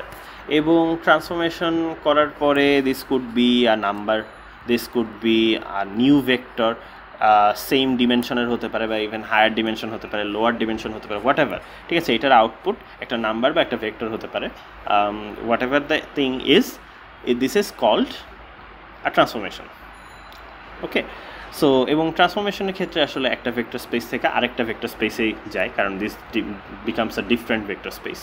ঠিক আছে, তো এই ট্রান্সফরমেশনটা লিনিয়ার কিনা, যেমন আমরা হচ্ছে ইমেজে যে ধরনের বিভিন্ন রকম ফিল্টার ইউজ করি, দিস ইজ অলসো ট্রান্সফরমেশন। আপনার ইমেজটা একটা ভেক্টর হিসেবেই আপনার ফোনে বা পিসিতে স্টোর থাকে।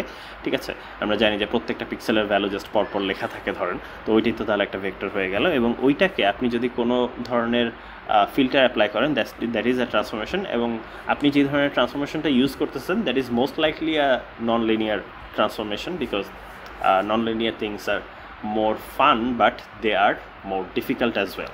So আমরা আমাদের আলোচনা লিমিটেড রাখি হচ্ছে লিনিয়ার ট্রান্সফরমেশনের ক্ষেত্রে। তো what is a linear transformation? একটা ট্রান্সফরমেশন যদি দুইটা কন্ডিশন ফুলফিল করে, লিনিয়ারিটির দুইটা কন্ডিশন, তাহলেই তাদেরকে আমাদের হচ্ছে লিনিয়ার ট্রান্সফরমেশন বলা হয়। যেমন একটা কন্ডিশন হলো, কন্ডিশন 1 হচ্ছে additivity. So that means v1 plus v2 দুইটা ভেক্টরকে যোগ করে যে নতুন ভেক্টরটা পাওয়া যায়, তার উপরে যে ট্রান্সফরমেশনটা যদি করা হয়, যে রেজাল্ট পাওয়া যায়, আগে ট্রান্সফর্ম করে পরে তাদের আউটপুটটাকে যোগ করলে যদি একই ট্রান্সফরমেশন পাওয়া যায়, তাহলে বলা হয় ওই ট্রান্সফরমেশনটা অ্যাডিটিভিটি মেনটেন করে। আচ্ছা, আরেকটা কন্ডিশন হচ্ছে হোমোজিনিটি বা স্কেলিং আর কি। ঠিক আছে, হোমোজিনিটি বলা হয় আর কি। তো যেমন আমি যদি একটা ভেক্টরকে ল্যামডা দিয়ে গুণ করে তারপরে ট্রান্সফরমেশন করি, অথবা ট্রান্সফরমেশন করার পরে তাকে ল্যামডা দিয়ে গুণ করি, যদি একই জিনিস পাই তাহলে তাকে বলা হয়, মানে তাহলে সেই প্রপার্টিটাকে বলা হয় হোমোজিনিটি, এবং আমরা বলি যে ওই ট্রান্সফরমেশনটা হোমোজিনিটি প্রপার্টি মেনটেন করে। এবং এই দুইটা কন্ডিশনে যদি কেউ মেনটেন করে, তাহলে বলা হয় যে ওই ট্রান্সফরমেশনটা একটা লিনিয়ার ট্রান্সফরমেশন। তো এরকম ট্রান্সফরমেশনের এক্সাম্পল অনেক আছে, যেমন রোটেশন, ফ্লিপিং, হ্যানত্যান ম্যানত্যান, এগুলো যেমন আছে, স্কেলিং আছে। ঠিক আছে, তো মানে আমরা অনেক সিম্পল ট্রান্সফরমেশন যেগুলো দেখি, এগুলো আসলে সবই কাইন্ড অফ মোটামুটি লিনিয়ার। এবং লিনিয়ার ট্রান্সফরমেশন দিয়ে অনেক কিছু সহজে করা যায়। যে কোনো ফাইনাইট ডিমেনশনাল লিনিয়ার ট্রান্সফরমেশনকেই ম্যাট্রিক্স আকারে লেখা যায়। তো আমরা মানে একটা ভেক্টরের উপরে যখনই ম্যাট্রিক্স আকারে গুণ করতেছি, this is basically like a function on a vector. ঠিক আছে, ম্যাট্রিক্স গুণ basically is a shortcut for applying a linear function, a linear transformation on a finite dimensional vector space. Infinite dimension হলে একটু কঠিন, but the thing is আপনারা infinite dimensional vector নিয়ে আসলে কাজ করছেন সিক্রেটলি, বাট বুঝেন নাই। তো ওটাই হলো আসলে আমাদের কী বলে ডিফারেন্সিয়াল অপারেটর, এরকম একটা লিনিয়ার অপারেটর, যেটা আসলে ইনফাইনাইট ডিমেনশনাল ভেক্টর স্পেসের ক্ষেত্রেও প্রযোজ্য। বাট আপনাদের এখানে এক্সাম্পল হিসাবে আমি জাস্ট 4 ডিমেনশনাল ভেক্টর স্পেসের উপরেই দিয়েছি। সো এটা আমরা একটু দেখি। দ্য থিং ইজ, এইটা অনেকেই হচ্ছে ফর সাম রিজন ভেক্টর স্পেসের এলিমেন্ট কিনা সেটা দেখানোর চেষ্টা করছেন। এইটা আসলে ডিফারেন্ট। ঠিক আছে, আমাদের যে কোনো this is from one vector space to আর ডিফারেন্ট ভেক্টর স্পেস যদি হয়, তাহলেই আমরা বলি যে ওটা একটা লিনিয়ার ট্রান্সফরমেশন, যদি লিনিয়ারিটি প্রপার্টি মেনটেন করে। আর এটাও যদি ডাব্লিউটাও যদি আসলে, সো বেসিক্যালি মেবি v3-তে ম্যাপ করলো কথার কথা, আউটপুটটাও যদি সেম ভেক্টর স্পেসে থাকে, তখন তাদেরকে আমরা বলি হচ্ছে অপারেটর। ঠিক আছে, অপারেটর বললে আসলে বোঝায় যে linear transformation from that space to the same space. ঠিক আছে, নিজের যে সেটের একটা এলিমেন্ট ছিল আরেকটা সেটের এলিমেন্টে যদি ম্যাপ করে ওই সেটের মধ্যেই, মানে এস থেকে এসের মধ্যেই ম্যাপ করলে এসের এই আরেকটা এলিমেন্টে যদি ম্যাপ করে, তখন তাদেরকে আর কি অপারেটর বলা হয়। ঠিক আছে, তো ডিফারেন্সিয়াল অপারেটর আমরা বলি, এর কারণ হচ্ছে এরা আসলে লিনিয়ারিটি মেনটেন করে এবং নিজের স্পেস থেকে নিজের স্পেসে ম্যাপ করে। ঠিক আছে, তো এইটা প্রুভ করার জন্য আপনাকে যেটা দেখাইতে হবে, সো আপনাদের যদি অসুবিধা হয়, d/dx-কে জাস্ট আমি ডি লিখতেছি, এখানে যেরকম টি লিখেছিলাম সেরকম ডি লিখতেছি। সো আপনাকে দুইটা কন্ডিশন দেখাইতে হবে। এক নাম্বার হচ্ছে D on v1 plus v2 equals to D v1 plus D on v2। তো মানে আমি দুইটা ভেক্টরকে যোগ করে ডিফারেন্সিয়েশন করা ভার্সেস আলাদা আলাদা ডিফারেন্সিয়েশন করে যোগ করা একই কথা, এটা দেখাইতে হবে। তো এটা আসলে দেখেন চিন্তা করে আমাদের যে কোনো দুইটা ফাংশন যদি মানে আমরা যোগ করি, ঠিক আছে, F of x plus G of x, আমরা তো জানি যে ডিফারেন্সিয়াল অপারেটর আসলে জাস্ট আলাদা আলাদা করে বের করলেই হয়ে যায়, ঠিক আছে। So differential operator by definition আসলে এই প্রপার্টিটা মেনটেন করে, ঠিক আছে। এবং ডিফারেন্সিয়েশন করার পরেও ওটা আসলে P2-তে ম্যাপ করতে পারে। হ্যাঁ, আপনি বলতে পারেন যে আচ্ছা P2 তো হচ্ছে ডিগ্রি 3 অর লোয়ার, তো আমি যদি এখন ডিফারেন্সিয়েশন করি তখন ওটা ডিগ্রি 2 অর লোয়ার হয়ে যাবে, দ্যাটস ফাইন, বাট স্টিল ওটা তো P2 এর এলিমেন্ট আমি বলতেই পারি, ঠিক আছে। সো হ্যাঁ, ডিগ্রি 3 কখনোই আসবে না, বাট স্টিল ফাইন যে আপনি বলতে পারেন যে ওই সেটের বিভিন্ন এলিমেন্টকে ম্যাপ করবে, ঠিক আছে। তো হ্যাঁ, তো এরকম আমাদের লিনিয়ারিটি প্রপার্টিটা মেনটেন হলো, এবং হোমোজিনিটি প্রপার্টি মেনটেন করার জন্য ইউ হ্যাভ টু শো যে আমাদের ডি অপারেটরটা যদি সাম ভেক্টরের উপর অ্যাপ্লাই করি তাইলে আসলে ল্যামডা ডিভি1 হয়। এবং এইটাও আমরা জানি যে দেখেন ডি বাই ডি এক্স, এটা যদি সি ইন্টু সাম ফাংশন বা পলিনোমিয়াল হইতে পারে ওই ফাংশনটা আমাদের এই এক্সাম্পলের ক্ষেত্রে, এটা যদি হয় তাহলে D D x f of x আমরা এটা লিখি, রাইট। সো দ্যাট মিনস এই প্রপার্টিটা আসলে মেনটেন করে, এবং differential operator is a linear operator, ঠিক আছে। তো linear transformation and also an operator, so this is actually a linear transformation and an operator. তো এইটার দেওয়ার পয়েন্ট যেটা ছিল সেটা হলো দেখেন ডি বাই ডি এক্স এখানে একটা 4 ডিমেনশনাল ভেক্টর স্পেসের উপরে কাজ করতেছে। That means there is a matrix, যে ম্যাট্রিক্সটা দিয়ে আপনি আসলে ডি বাই ডি এক্স এই অপারেশনটাকে রিপ্রেজেন্ট করতে পারেন, ঠিক আছে। তো হ্যাঁ, এখানে আমার কি বলে,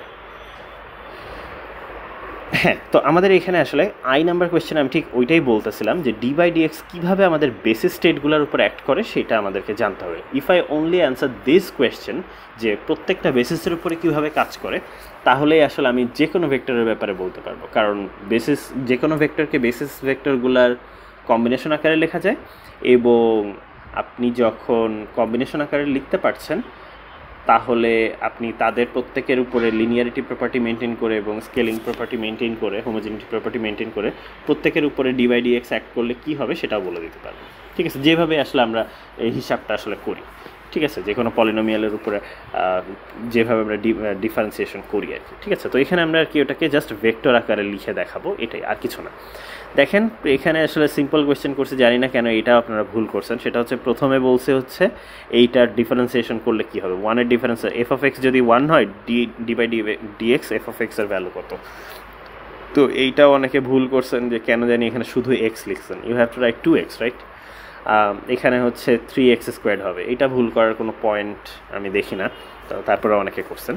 আচ্ছা, এরপরে যে জ্ঞানজামটা হয়েছে এইটা অনেকে উত্তর দিতে পারেন নাই, ঠিক আছে। এখানে বলা হয়েছে এই যে ডি বাই ডি এক্স লিখলেন ওটাকেই ভেক্টর আকারে লেখেন ইন দিস বেসিস। রিমেম্বার, আমরা যে কোনো পলিনোমিয়ালকেই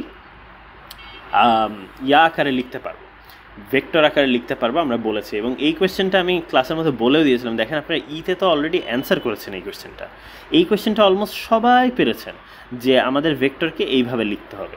তাহলে কেন আপনারা ওইটা পারলেন না আমি জানি না। যেমন দেখেন আপনাদের এই পলিনোমিয়ালটা, সে ফর এক্সাম্পল 3x², এটাকে তো আমি বলতে পারি this is 0 plus 0 into x plus 3 into x² plus 0 into x³ তাহলে তো এটা আসলে a0 plus a1x plus a2x² plus a3x³ এর মতো করেই লেখা হইল, ঠিক আছে। আমি সবসময় আর কি একটা জিনিস মেনটেন করতেছি, এর সাবস্ক্রিপ্ট হলো এক্স এর পাওয়ার যেটা সেটা, ঠিক আছে।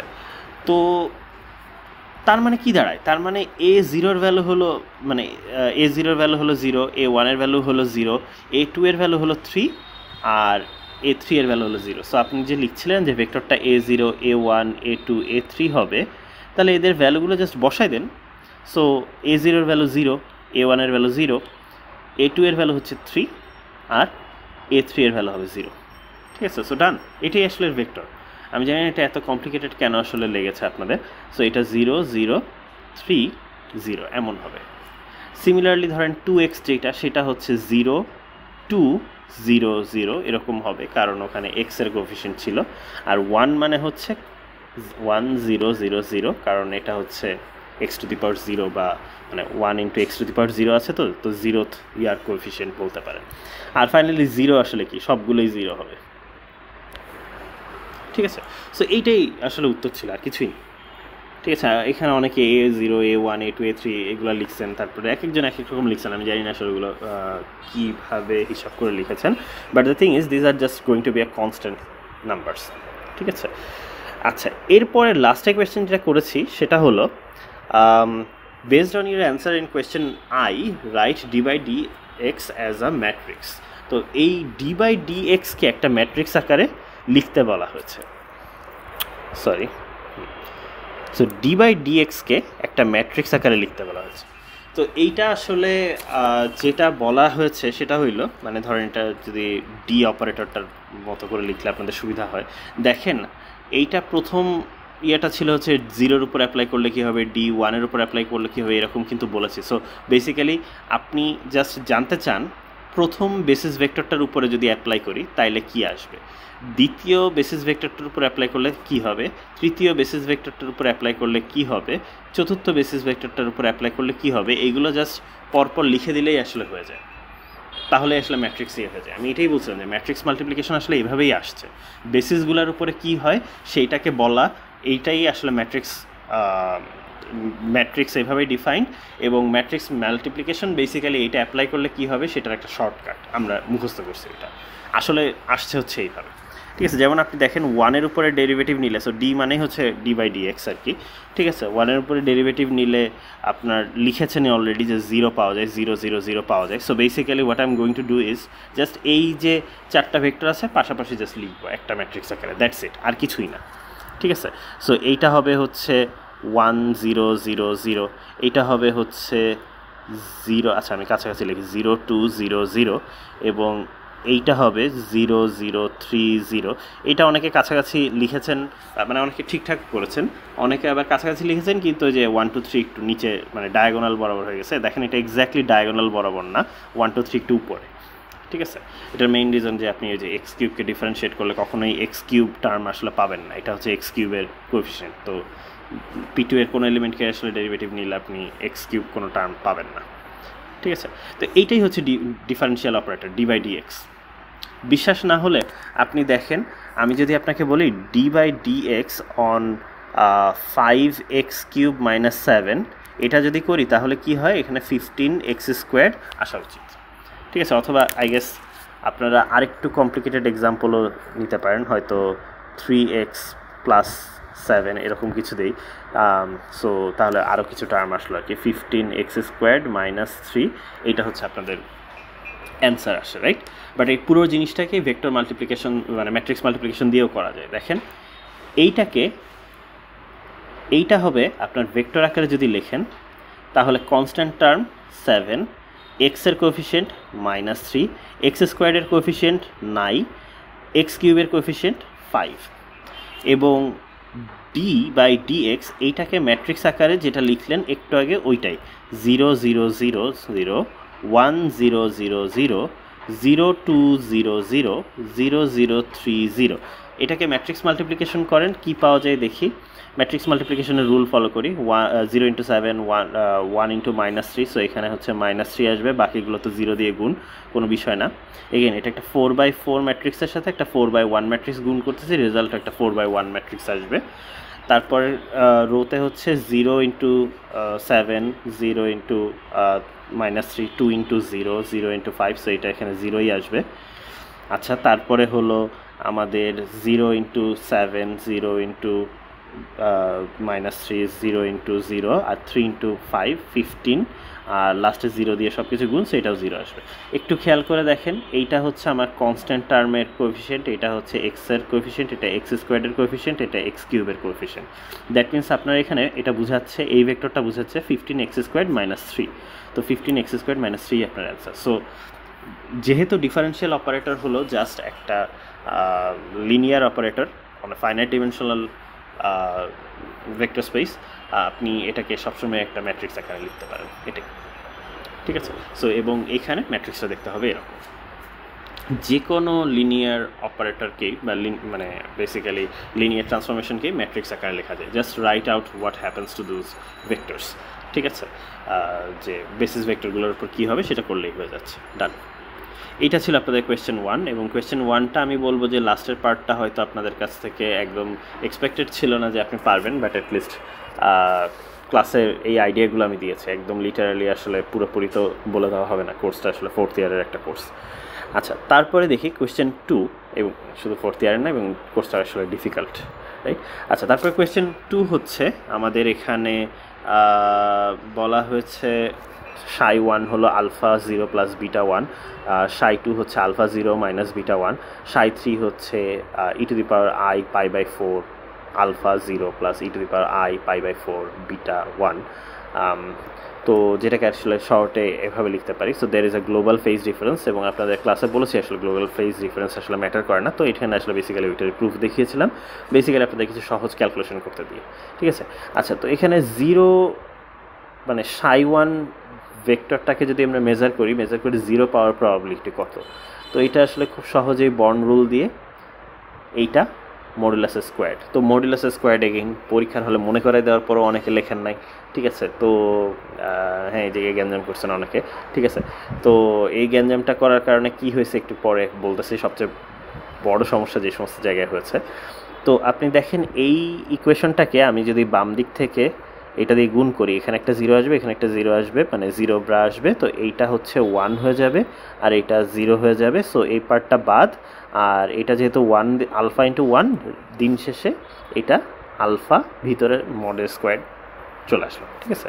তো সিমিলারলি ধরেন আপনি এটা আপনি বের করতে পারেন যে এটা বিটা মডেল স্কোয়ার আসবে, বা সহজ কথা আপনি আসলে দেখতে পারেন যে এটা আসলে 1 মাইনাস আলফা মড স্কোয়ার, ঠিক আছে? এটা খেয়াল করলেও হইতো যে আসলে 0 প্রবাবিলিটি বের করছি, দ্যাট মিনস অন্যটা হবে হচ্ছে 1 মাইনাস আলফা স্কোয়ার, বা সহজ কথা বিটা স্কোয়ার, ঠিক আছে? এখানে কন্ডিশনটাই তো এইটা, alpha square plus beta mod square equals to 1 হইতে হবে।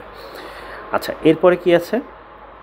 এরপরে হইল আমাদের psi2 এর ক্ষেত্রেও বের করতে বলা হয়েছে, psi3 এর ক্ষেত্রেও বের করতে বলা হয়েছে। তো psi2 এর ক্ষেত্রেও এগেইন 0-র যে কোফিশিয়েন্ট এটার মডেল স্কোয়ার্ড হবে হচ্ছে 0 পাওয়ার প্রবাবিলিটি, আর এই 1-এর যে কোফিশিয়েন্ট মাইনাস বিটা এটা মডেল স্কোয়ার্ড করলেও আসলে তাই হবে। তো আসলে মাইনাস বিটা মডেল স্কোয়ারটা অনেকে এভাবেই রেখে দিয়েছেন, which is correct, but the thing is I was hoping যে আপনারা এটাকে বিটা মডেল স্কোয়ার লিখবেন, কারণ আসলে দুইটা সেম জিনিস, আপনি মডুলাস নিলে একই জিনিসই পাওয়া যায়, ঠিক আছে? নেগেটিভ নাম্বার থাকলে কি আর কমপ্লেক্স নাম্বার থাকলেও সমস্যা নেই, অ্যাবসলিউট ভ্যালু নিলে সবই আসলে পজিটিভ হয়ে যায়। আচ্ছা, সমস্যা যেটা হয়েছে অনেকে এইটার মডুলাসের স্কোয়ার লিখছেন, ঠিক আছে? হুইচ ইজ কারেক্ট, মানে আপনি যদি বলেন 0 পাওয়ার প্রবাবিলিটি কত, e to the power i pi by 4 alpha mod square, this should be your correct answer. এবং এইটাকে আসলে ভাঙায় এইভাবে লেখা যায়, ঠিক আছে? Which is again alpha square. তো আসলে তিনটা স্টেটই 0 পাওয়ার প্রবাবিলিটি হচ্ছে আলফা মডেল স্কোয়ার, ঠিক আছে? তো সমস্যা হয়েছে অনেকে এই মডুলাসটা দেন নাই, ঠিক আছে? সো সব ব্র্যাকেট দিয়েছেন, ঠিক আছে? তো ব্র্যাকেট দিলে যেটা হয়েছে, প্রবাবিলিটি নেগেটিভ তো দূরে থাক, আপনারা ইমাজিনারি বানায় ফেলছেন, ঠিক আছে? তো এইটা কমপ্লিটলি রং। সো এই জন্য বারবার বলছিলাম যে আসলে আলফা মডেল স্কোয়ার্ড দিতে হবে, মড স্কোয়ার্ড না দিলে হবে না, এটাই, ঠিক আছে? আচ্ছা, সিমিলার প্রসেসে হচ্ছে আপনাদেরকে এইটা বের করতে বলেছি যে প্লাস পাওয়ার প্রবাবিলিটি কত। সো আপনাদেরকে এইটা কম্পিউট করতে হবে, কম্পিউট করে এটার মডেল স্কোয়ার্ড নিতে হবে। তো এখানে একটা সহজ বিষয় করা যেত, সেটা হচ্ছে যে প্লাস স্টেটকে 1/√2 0 প্লাস 1/√2 1 লেখা যায়। তো এদের ব্রা ভার্সন বানাই নিলে আসলে সবগুলো, যেহেতু এখানে কোনো কমপ্লেক্স নাম্বার নাই, সবার যদি ড্যাগার নেন দুই সাইডে, কমপ্লেক্স নাম্বার থাকলে কনজুগেট হইতো আর কি, তো জাস্ট নর্মালি সবার ব্রা হয়ে যাবে, কেটগুলা হলো ব্রা হয়ে যাবে, আর কিছুই না। এবং আপনি যখন বাম দিক থেকে গুণ করবেন, এটাকে যখন গুণ করবেন, তো তখন আসলে বাম দিক থেকে গুণ করলে আসলে তখন 4টা টার্ম আসবে গুণ করে, তো তার মধ্যে যা যা থাকবে আর কি। তো এটার কম্পিটিশন আমি এগেইন করে দেবো, সিম্পল কম্পিটিশন, মানে সলিউশনে দিয়ে দিয়েছি alpha plus beta model squared. নেগেটিভের ক্ষেত্রে হচ্ছে আলফা মাইনাস বিটা বাই√2 মডেল স্কোয়ার্ড, বা অনেকে আপনি √2কে বাইরে এনে হাফ লিখতে পারেন, সমস্যা নেই, ঠিক আছে? যেটা ইন্টারেস্টিং বিষয় ছিল, psi3 এবং মানে psi3 প্লাস মাইনাসও এক্স্যাক্ট সেম রেজাল্ট দেয়, বাট এই যে প্লাস আর psi2 যেটা আপনাদের মানে খেয়াল করার দরকার ছিল, এইটা দেয় alpha minus beta by root two mod square.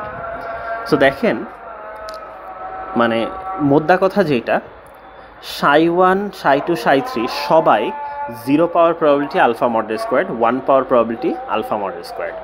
But plus minus বেসিসে মেজার করলে প্লাস পাওয়ার প্রবাবিলিটি এইটা হইল, মানে শুধু এইটা না, আসলে সাই ওয়ান এবং সাই টু এর ক্ষেত্রে দুইজনের ক্ষেত্রেই যেটা উত্তর পাওয়া যায় সেটা হলো alpha plus beta by root two mod square. But psi two এর ক্ষেত্রে ডিফারেন্ট রেজাল্ট পাওয়া যায় প্লাস পাওয়ার প্রবাবিলিটি। ঠিক আছে, সো আপনি যদি এদেরকে মেজার করেন, মেজার করে মানে হচ্ছে আমি যদি আপনাদেরকে বলি যে সাই ওয়ান সাই টু এবং সাই থ্রি মিক্স আকারে আছে, এখান থেকে আপনি শুধুমাত্র সাই টু কোনটা বলতে হবে। ঠিক আছে, তো আপনি যদি অনেকবার মেজার করেন, মেজার করে যদি দেখেন যে probability alpha minus beta by root two mod square এরকম আসছে, মানে ডায়াগোনাল বেসিসে মেজার করতে হবে, তাহলে আপনি ডিফারেন্সটা ধরতে পারবেন। ঠিক আছে, যে সাই ওয়ান নাকি সাই ওয়ান সাই থ্রি নাকি সাই টু। ঠিক আছে, তো সাই ওয়ান সাই থ্রি এক্স্যাক্ট সেম রেজাল্ট দেয়, সাই টু ডিফারেন্ট রেজাল্ট দেয়। যেমন কম্পিটিশনাল বেসিসে সেম রেজাল্ট দিছে, বাট ডায়াগোনাল বেসিসে কিন্তু ডিফারেন্ট রেজাল্ট দিছে। তবে গ্লোবাল ফেজ ম্যাটার করে না, এই কথাটার অর্থ হইল সাই one and Sai three always same জিনিস রিটার্ন করে, সব সময় সেম প্রবাবিলিটি দেয়। ঠিক আছে, এটার কোনো মানে ব্যত্যয় নাই। ঠিক আছে, এবং এইটাই আর কি আপনাদের কয়েকটা এক্সাম্পল আকারে আমি আসলে এ থেকে এফ পর্যন্ত গো থ্রু করাইছি, তারপর আপনাদেরকে জেনারেলি এটা প্রুফ করতে দিয়েছিলাম।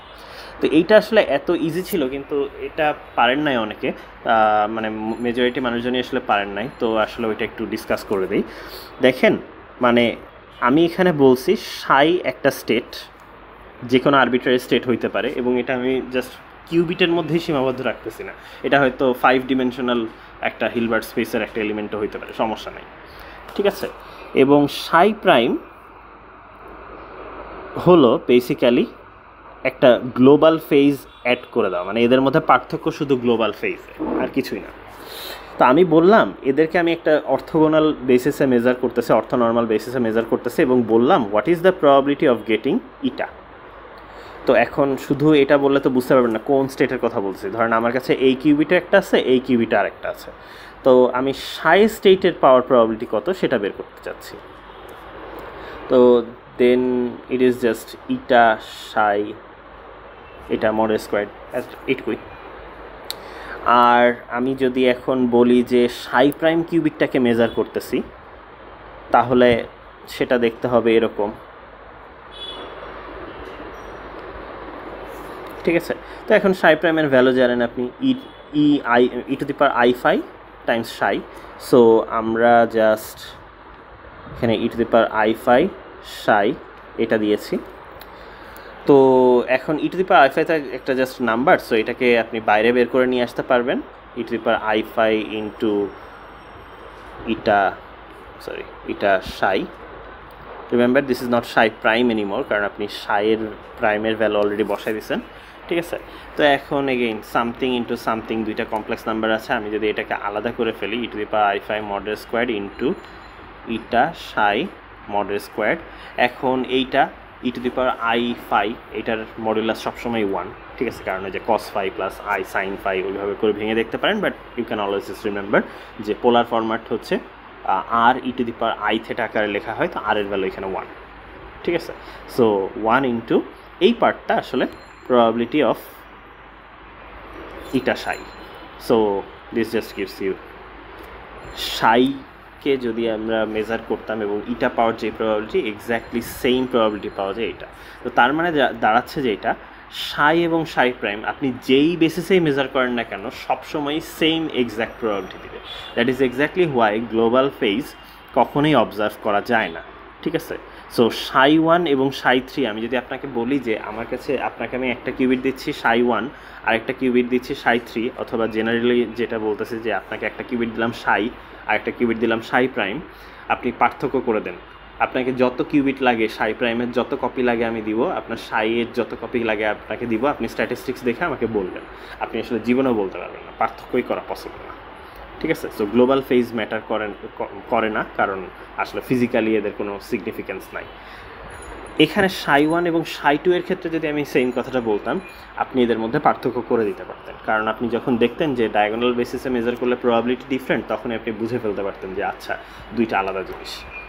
ঠিক আছে, তো এই আর কি। আচ্ছা, ফাইনালি কোয়েশ্চেন 3তে দুইটা বেসিসের কথা, মানে দুইটা স্টেটের কথা বলা হয়েছে। তারপরে প্রথমে বলেছি যে এরা অর্থ নর্মাল বেসিস ফর্ম করে কিনা। তো এখানে মোটামুটি সবাই ঠিকঠাক করেছেন, দুই একজন হচ্ছে যে কোনো একটা কন্ডিশন চেক করেছেন। একটা জিনিস খেয়াল রাখতে হবে, অর্থ নর্মাল মানে বোথ অর্থোগোনাল অ্যান্ড নর্মালাইজড। ঠিক আছে, তো অর্থোগোনাল মানে হচ্ছে ইউ হ্যাভ টু চেক যে থেটা আর থেটা ড্যাগার এদের ইনার প্রোডাক্ট 0, আর নর্মালাইজড মানে হলো নর্ম 1 চেক করতে হবে, মানে এইটা যদি 1 হয় এবং মানে প্রত্যেকেরই নিজের সাথে নিজের ইনার প্রোডাক্ট হচ্ছে যদি 1 হয়, then we say this is norm. So তিনটা জিনিসই চেক করতে হইতো। আরেকটা জিনিসও আছে, সেটা হলো থেটা ড্যাগার সাথে theta inner product, but the thing is আমরা জানি যে এই দুইটা আসলে সেম, জাস্ট একজন আরেকজনের কনজুগেট। ইনার প্রোডাক্টের একটা অ্যাক্সিওম ছিল আর কি। তো যেহেতু একটা জানি 0, অন্যটাও আসলে 0ই হবে। ঠিক আছে, তো এই জিনিসটা দেখাইতে হইতো, which is very easy to do. Just compute করবেন, করলেই আসলে মানে কাটাকাটি চলে যাবে। Cos theta sine minus sine থেটার সাথে sine theta into cos theta কাটাকাটি চলে যায়, এটাই, আর কিছু না, তখন 0 চলে আসে। আর 1-এর ক্ষেত্রে যেটা হয়, cos square theta sign square theta চলে আসে, হুইচ ইজ 1। ঠিক আছে, তো এখন এখানে একটা জিনিস বলতেছি যে আমি আপনাকে একটা কিউবিট দিয়েছি যেইটা হলো 0 স্টেটে আছে, এবং আপনি এই বেসিসে মেজার করতেছেন what is the probability of getting theta. ঠিক আছে, আপনি থেটা ড্যাগার থেটা এবং থেটা পারপেন্ডিকুলার এই বেসিসে মেজার করতেছেন। আমি থেটা বেসিস বলি শর্টে। থেটা বেসিসে মেজার করলে what is the probability that you get theta. ঠিক আছে, তো উত্তর আসলে খুব ইজি। ঠিক আছে, আপনার জাস্ট এটা কিছুই না, এটা হইল থেটা 0 মডেল স্কোয়ার। একটু আগে যেরকম লিখছিলেন যে সাই ছিল আপনার স্টেট এবং বেসিস দিয়ে আর কি আপনি বাম সাইডে ব্রা দিয়ে গুণ করছিলেন, এটাই। তো এটা মডেল স্কোয়ার আসলে কম্পিউট করা খুব সহজ, অনেকে এভাবেই কম্পিউট করেছেন। বা আরেকটা জিনিস খেয়াল করা যেত যে এইটা আসলে ঘুরাই দিলেও আসলে একই জিনিস থাকে, কারণ যেহেতু আমরা অ্যাবসোলিউট ভ্যালু নিচ্ছি, ইনার প্রোডাক্ট ভিতরে ঘুরাই দিলে একই রেজাল্ট দিবে। সো জাস্ট 0 দিয়ে দিলে, 0 দিয়ে ব্রা দিয়ে এই সাইড দিয়ে গুণ করলে যেটা হবে, জাস্ট কস থেটা মডের স্কোয়াড আসবে। এবং এটা অনেকে মড স্কোয়াড রেখে দিয়েছেন, হুইচ ইজ সেফ, ভালো, সমস্যা নাই, বাট কস থেটা একটা রিয়েল নাম্বার, সো আপনি জাস্ট এটাকে কস স্কোয়াড থেটা লিখলেই হয়। ঠিক আছে, so the first answer is cos squared theta. এবং পরেরটা অনেকে কমপ্লিট করেছেন, বাট দ্য থিং ইজ এটা আসলে সহজেই বোঝা যেত, যেহেতু এরা অর্থ নর্মাল বেসিস ফর্ম করে। থেটা পাওয়ার প্রবাবিলিটি যদি কস স্কোয়াড থেটা হয়, থেটা পারপেন্ডিকুলার পাওয়ার প্রবাবিলিটি হবে 1 minus cos squared theta, which is basically just sine squared theta. আচ্ছা, তারপরে কি হয়েছে, তারপরে বলেছি show that the probability of measuring the, আচ্ছা এর পরের বার বলেছি যে আমি আপনাকে আরেকটা কিউবিট দিয়েছি, এই কিউবিটটা হচ্ছে প্লাস স্টেটে। তো একে মেজার করলে আপনি কি পাবেন? এগেইন আপনাকে যেটা আসলে করতে হবে যে থেটার সাথে মানে প্লাস স্টেটকে মেজার করবেন, তো এটার মডেল স্কোয়ার নিলে আপনি প্রবাবিলিটিটা পাবেন। এবং এটা আসলে আপনারা মোটামুটি দেখিয়েছেন যে আসলে এই জিনিসটা চলে আসে মড স্কোয়ারের মধ্যে। সো আপনি জাস্ট এটা স্কোয়ারটাই হচ্ছে ফাইনাল অ্যান্সার। ঠিক আছে, সো এটা মোটামুটি সবাই পেরেছেন। আচ্ছা, তারপরে আমাদের এইটা বের করতে হয়েছে। তো এগেইন এইটা আপনি চাইলে ওই ইনার প্রোডাক্ট করে বের করতে পারেন, অথবা you can just do 1 minus cos square, মানে এইটার অ্যান্সারটা 1 মাইনাস আগের প্রবাবিলিটির স্কোয়ার বের করলেই হয়ে যায়, which is basically just sine square theta minus π/4।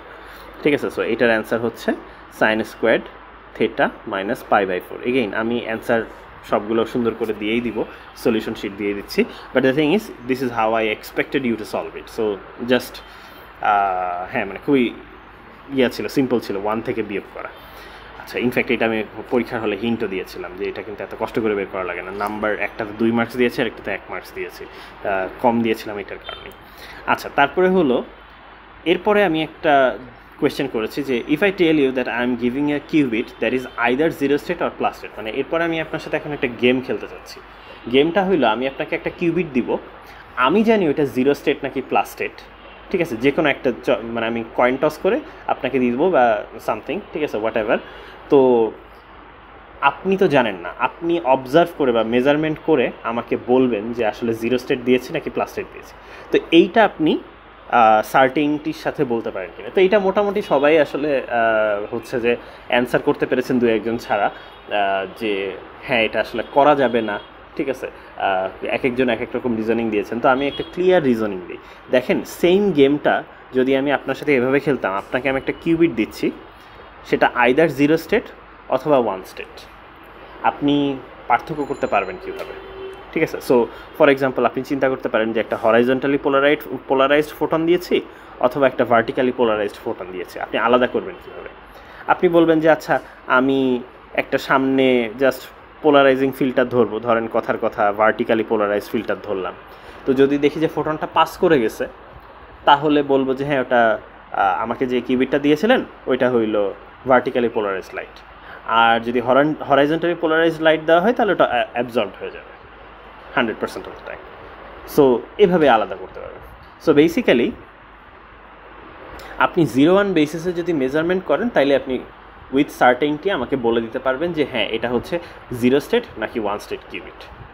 ঠিক আছে, তো দ্য কি হেয়ার ইজ দ্যাট 0 এবং 1 একটা অর্থ নর্মাল বেসিস ফর্ম করে, এই জন্য আমরা মেজারমেন্ট তৈরি করতে পারি একটা, যেই মেজারমেন্টের মাধ্যমে আমরা এদের মধ্যে সেপারেশন করতে পারি।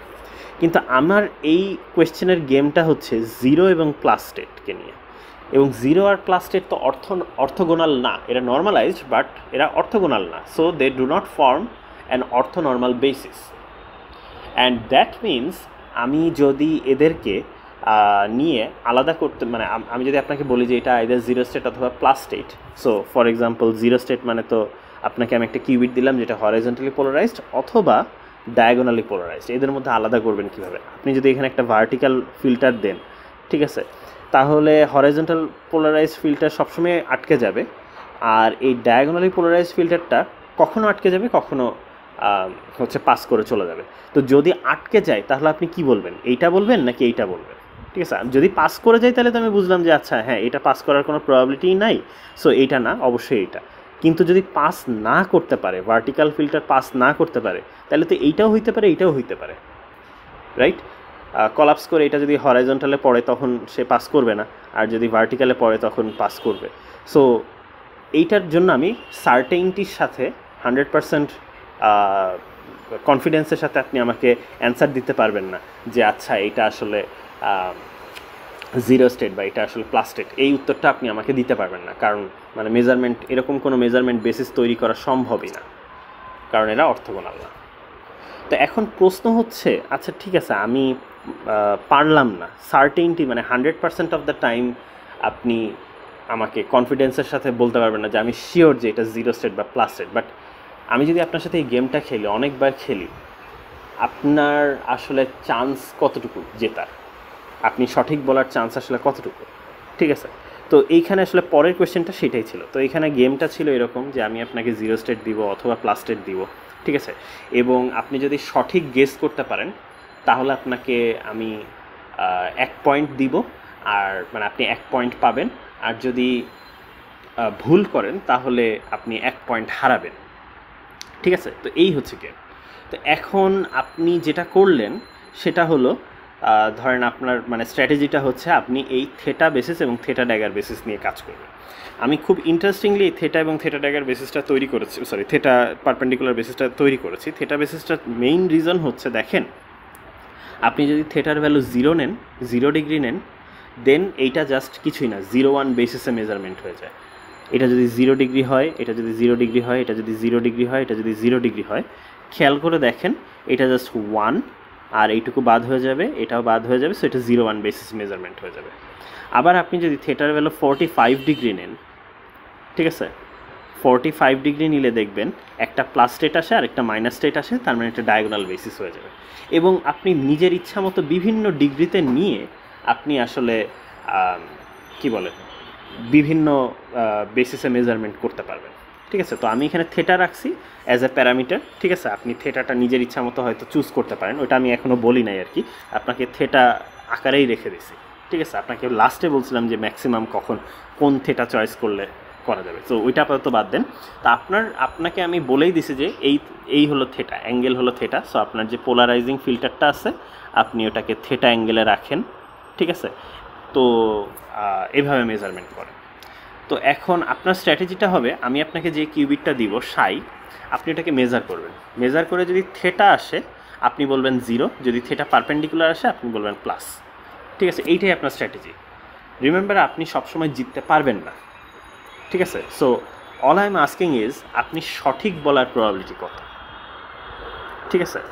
তো এই কোয়েশ্চেনটা আসলে বলতে পারেন একটু ডিফিকাল্ট ছিল, ঠিক আছে? যে যদি আপনি প্রবাবিলিটি নিয়ে এক্স্যাক্টলি মানে বেশ সিদ্ধহস্ত না হন তাহলে হয়তো এখানে আটকে যাবেন। সেটা হচ্ছে আমি বলতে চাচ্ছি যে এখানে প্রবাবিলিটি অফ সাকসেস, মানে আপনি পয়েন্ট পাওয়ার আসলে বা আপনি ওই রাউন্ডটা জেতার পসিবিলিটি কতটুকু। তো দেখেন, এটা আসলে বায়াসের উপপাদ্য দিয়ে করা যায়, আমি একটু এখানে হেল্প করার চেষ্টা করছি আপনাদেরকে। বাট দ্য থিং ইজ আমার মনে হয় এটা আরও সিম্পলি করা যায়, ঠিক আছে?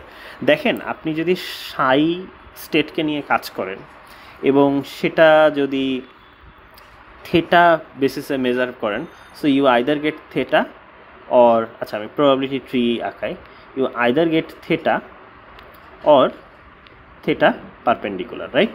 সো থেটা পাওয়ার প্রবাবিলিটি কত একটু আগেই হিসাব করে আসছেন যে আমার যদি আচ্ছা আমি এই পুরোটাই আই গেস একটা প্রবাবিলিটি ট্রি আঁকাই, ঠিক আছে? So the thing is the game ওয়াজ, আমি আপনাকে একটা সাই দিব, ঠিক আছে? সাই দিব মানে একটা কিউবিট দিব আফটার টসিং আ কয়েন, ঠিক আছে? সো আমি যদি কয়েনে হেড পাই তাইলে আপনাকে হয়তো 0 দিই, আমি যদি টেল পাই তাহলে আপনাকে হয়তো +10 দিই, ঠিক আছে? সো মানে আপনার 0 বা +10 পাওয়ার প্রবাবিলিটি হচ্ছে 50-50। Remember, you don't know that, ঠিক আছে? আপনার কাজ হচ্ছে এটা বের করার চেষ্টা করা, ঠিক আছে? এগেইন আপনি আসলে বের করতে পারবেন না ফুল কনফিডেন্সের সাথে, কারণ এরা অর্থ নর্মাল না।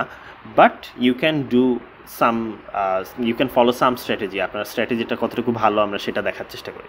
অ্যান্ড 0 স্টেট হইলে মেজার করলে থেটা এবং থেটা পারপেন্ডিকুলার পাওয়ার একটা প্রবাবিলিটি আছে, যেমন এটা আপনারা হিসাব করছেন যে প্রথম কোয়েশ্চেনগুলোতে ওইগুলোই অ্যান্সার করছেন। দেখেন, 0 হইলে থেটা পাওয়ার পসিবিলিটি হচ্ছে আপনার এখানে cos স্কোয়ার থেটা ছিল, ঠিক আছে? সো আমি এটা এখানে লিখি, this is basically cos square theta, আর আচ্ছা সরি এখানে লিখি cos স্কোয়ার থেটা, আর তাহলে সাইন স্কোয়ার থেটা হলো আমার থেটা পারপেন্ডিকুলার পাওয়ার কাহিনী, ঠিক আছে? এবং আপনার +10 যদি দিতাম তাহলে মেজার করে দুইটা রেজাল্ট পেতে পারতেন, থেটা এবং থেটা পারপেন্ডিকুলার। তো এখানে আপনারা বের করেছিলেন যে this is actually cos square theta minus π/4, আর তাহলে অন্য রাস্তার প্রবাবিলিটিটা হবে সাইন স্কোয়ার থেটা মাইনাস π/4, ঠিক আছে?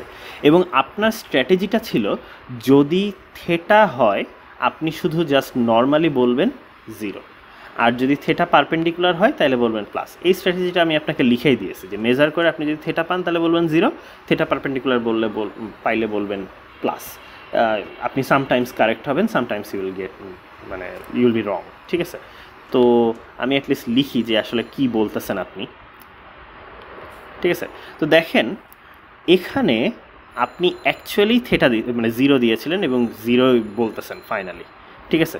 So this is actually correct, but এইখানে আমি 0 দিচ্ছি, এই রাস্তায় গেলে আপনি বলতেছেন plus, so this is actually wrong. So আপনি this is correct, this is wrong. Similarly এইখানে দেখেন আমি আপনাকে +10 দিয়েছি, আপনিও বলেছেন +10, so this is actually correct, but আপনাকে +10 দিয়ে যদি আপনি বলেন 0, this is actually wrong. So আপনি অ্যাকচুয়ালি যদি চিন্তা করেন যে আসলে আপনি this is correct, this is wrong, this is wrong, this is correct, so আপনি এই দুই কেসে জিতবেন। So what is the probability? উত্তর হইল মানে যে কারেক্ট হওয়ার প্রবাবিলিটি হইল এই ব্রাঞ্চের প্রবাবিলিটি প্লাস এই ব্রাঞ্চের প্রবাবিলিটি, ঠিক আছে? সো এইটাই আর কি আপনার অ্যান্সার ছিল, যে আসলে আমার half cos square theta plus sine square theta minus π/4, ঠিক আছে? এবং রং হওয়ার প্রবাবিলিটি কত? রং হওয়ার প্রবাবিলিটি হচ্ছে বাকি রাস্তাটা, ঠিক আছে? যে half into sine square theta plus half into cos square theta minus π/4, ঠিক আছে? তো এটাই আর কি আপনার বেসিক্যালি প্রবাবিলিটি অফ সাকসেস, ঠিক আছে? সো এখানে আমি অনেক জটিল করে লিখেছি, বাট দ্য থিং ইজ মানে হ্যাঁ, আপনি এটা খুব সিম্পলি আসলে বের করতে পারেন। নেক্সট বলা হচ্ছিল যে আপনি কি পরিমাণ পয়েন্ট এক্সপেক্ট করেন অন অ্যাভারেজ। তো এইটা আসলে পারেন নাই, অলমোস্ট মনে হয় কেউই পারেন নাই। কেন পারেন নাই আমি জানি না, কারণ এটা আসলে খুবই সহজ ছিল। যে আপনাদেরকে কিন্তু আমি ইচ্ছা করেই এইটা দেখাতে বলেছি, মানে আমি আসলে আপনাদেরকে সলিউশনটা দিয়েই দিয়েছিলাম যে অ্যাটলিস্ট এইটা থেকে আপনি পরের কোয়েশ্চেনটা অ্যান্সার করতে পারেন কিনা। ঠিক আছে, তো জিনিসটা ছিল দেখেন আপনি যেহেতু এইটা সঠিক বলতেছেন, so you get a +1 point here. আপনি ভুল বললে -1 পয়েন্ট পান, মানে আপনি একটা পয়েন্ট হারান। এখানেও ভুল বলার কারণে একটা পয়েন্ট হারাচ্ছেন, এখানেও সঠিক বলার কারণে একটা পয়েন্ট পাচ্ছেন। তো অন অ্যাভারেজ আপনি কত পয়েন্ট পাবেন চিন্তা করে দেখেন। আপনার প্রবাবিলিটি অফ সাকসেস যদি পি অফ সাকসেস এইটা what ever the probability is, ঠিক আছে, ওই বড় এক্সপ্রেশনটা, তাহলে আপনি +1 পয়েন্ট পান এবং আপনি -1 পয়েন্ট পান হচ্ছে যদি ফেল করেন। ঠিক আছে, সো এটাই আপনার এক্সপেক্টেড পয়েন্ট। ঠিক আছে, আপনি যদি অনেক দিন ধরে এটা খেলেন, ঠিক আছে, অনেকবার এই গেমটা আমরা খেলি, this is the point you will converge towards. ঠিক আছে, সো হ্যাঁ, এটাই এক্সপেক্টেড পয়েন্টস। তো আপনি এখানে কেমনে হিসাব করবেন? আমরা তো পি অফ সাকসেস ওই যে বলেই দিলাম যে ½ cos² θ + ½ sin² θ - π/4। ফেইলিয়ার প্রবাবিলিটি কেমনে বের করবেন? এগেইন আপনি এমনে করতে পারেন, অথবা what I would probably do is basically এইটাকে 1 - পি অফ সাকসেস লিখতে পারি, দেন মাইনাসে মাইনাসে প্লাস হয়ে যায়, এখানে একটা ইয়ে আসে, তো সব মিলায় দেখেন 2 × প্রবাবিলিটি অফ সাকসেস আসে এবং এখানে -1 আসে। ঠিক আছে, তো এটাই আর কি। এখন আমি যদি ফাইনাল ইয়েটার কথা চিন্তা করি, তো এখন এখানে আমরা তো আসলে প্রবাবিলিটি অফ সাকসেস বের করেই ফেলেছি যে ½ cos² θ + ½ sin² θ - π/4। সো এটা হচ্ছে cos² মানে হাফ আর 2 গুণ হয়ে যাবে, প্লাস sin² θ - π/4 -1, এই হবে হচ্ছে আপনার এক্সপেক্টেড পয়েন্টস। ঠিক আছে, তো আপনি চাইলে এটাকে হয়তো সুন্দর করে কিছু লিখতে পারেন যে এখানে মানে কি বলে, চাইলে হয়তো cos² θ মাইনাস এই অংশটুকুকে 1 - sin² θ-কে লিখলেন হয়তো cos² θ - π/4 বা what ever, doesn't matter, value change হচ্ছে না। ঠিক আছে, তো এই হচ্ছে আপনার এক্সপেক্টেড পয়েন্টস। ঠিক আছে, তো এটা আসলে এখানে এতটুকুই কোয়েশ্চেন ছিল। আর ফাইনালি লাস্ট আরেকটা কোয়েশ্চেন যেটা বোনাস মার্কস ছিল, যে show that what ever theta you choose your maximum probability of success will be this value. এটা ইজ অ্যারাউন্ড 85%-এর মতো, ক্যালকুলেটরে বসে আপনারা বের করে ফেলতে পারবেন। সো এগেইন আপনি 100% অফ দ্য টাইম অ্যাকচুয়ালি করতে পারবেন না, 100% সার্টেনটি 100% কনফিডেন্সের সাথে আপনি উত্তর দিতে পারবেন না, but you can actually be correct 85% of the time. তো আমার প্রশ্ন হচ্ছে আপনি এক্স্যাক্টলি কোন থেটার ভ্যালু ইউজ করলে এই ইয়েটা পাবেন। ঠিক আছে, তো টার্নস আউট আপনি যদি থেটার ভ্যালু 7π/8 ইউজ করেন, ঠিক আছে, তাহলেই আসলে সুন্দর মতো পাবেন। অ্যাকচুয়ালি এটার আরও কিছু সলিউশন আছে, সমস্যা নাই, but this is probably the, মানে আপনার ক্যালকুলেটার সলভ করলে হয়তো আর কি এইটাই আসতো, সেই জন্য। তো আসলে এটা কিছুই না, মানে what I am trying to say is এই যে প্রবাবিলিটি অফ সাকসেস এইটাকে ম্যাক্সিমাইজ কেমনে করা যায়। তো অনেকে যেভাবে করেছেন যে হচ্ছে ডেরিভেটিভ নিয়ে তারপরে 0 করা যায়, ম্যাক্সিমাম বা মিনিমা তে 0 হবে, সেভাবে করেছেন। তো দ্যাটস ফাইন, হ্যাঁ ওভাবে করতে পারেন। আর হলো দ্যাট ইজ ওয়ান ওয়ে। এবং তারপরে আপনাকে অবশ্য আরেকটা জিনিস দেখাইতে হবে, সেটা হইল প্রথম কথা ওইটা সলভ করতে হবে, এবং দ্বিতীয় কথা হচ্ছে আসলে আপনার সলভ করার পরেও আসলে কাজ শেষ না, কারণ সেকেন্ড ডেরিভেটিভ নিয়ে দেখাইতে হবে যে হ্যাঁ দিস ইজ অ্যাকচুয়ালি ম্যাক্সিমা, এটা মিনিমা না। ঠিক আছে, এটা আপনাকে দেখাইতে হবে। তো what ever the thing is, আপনি দেখাইলেন ধরেন কথার কথা, দ্যাট ইজ ওয়ান ওয়ে। আরেকটা ওয়ে হইতে পারে, আমি হয়তো আর কি যে অ্যাপ্রোচে যাইতাম সেটা হচ্ছে ট্রিগোনোমেট্রিক অ্যাপ্রোচে যাওয়া। ঠিক আছে, তো আমার কাছে মনে হয় ওইটা আর একটু ইজিয়ার হইতো। ঠিক আছে, তো কারণ হ্যাঁ ওইটাই আই গেস ইজিয়ার অ্যাপ্রোচ। তো দেখেন প্রবাবিলিটি অফ সাকসেস যেটা লেখা ছিল, ½ cos² θ + ½ sin² θ - π/4। সো এখানে আমার ½ cos² θ, আমি চাইলে এটাকে যেটা করতে পারি সেটা হইল 1/4 × 2 cos² θ এমনি লিখতে পারি। ঠিক আছে, এখানেও 1/4 × 2 sin² θ এমনি লিখতে পারি। ঠিক আছে, sin² θ - π/4। And the reason is যে একটা আইডেন্টিটি আমরা জানি যে cos 2 θ is equals to 2 cos square theta minus 1, অথবা আরেকটা অল্টারনেটিভ আইডেন্টিটি আছে 1 মাইনাস 2 সাইন স্কোয়ার থেটা।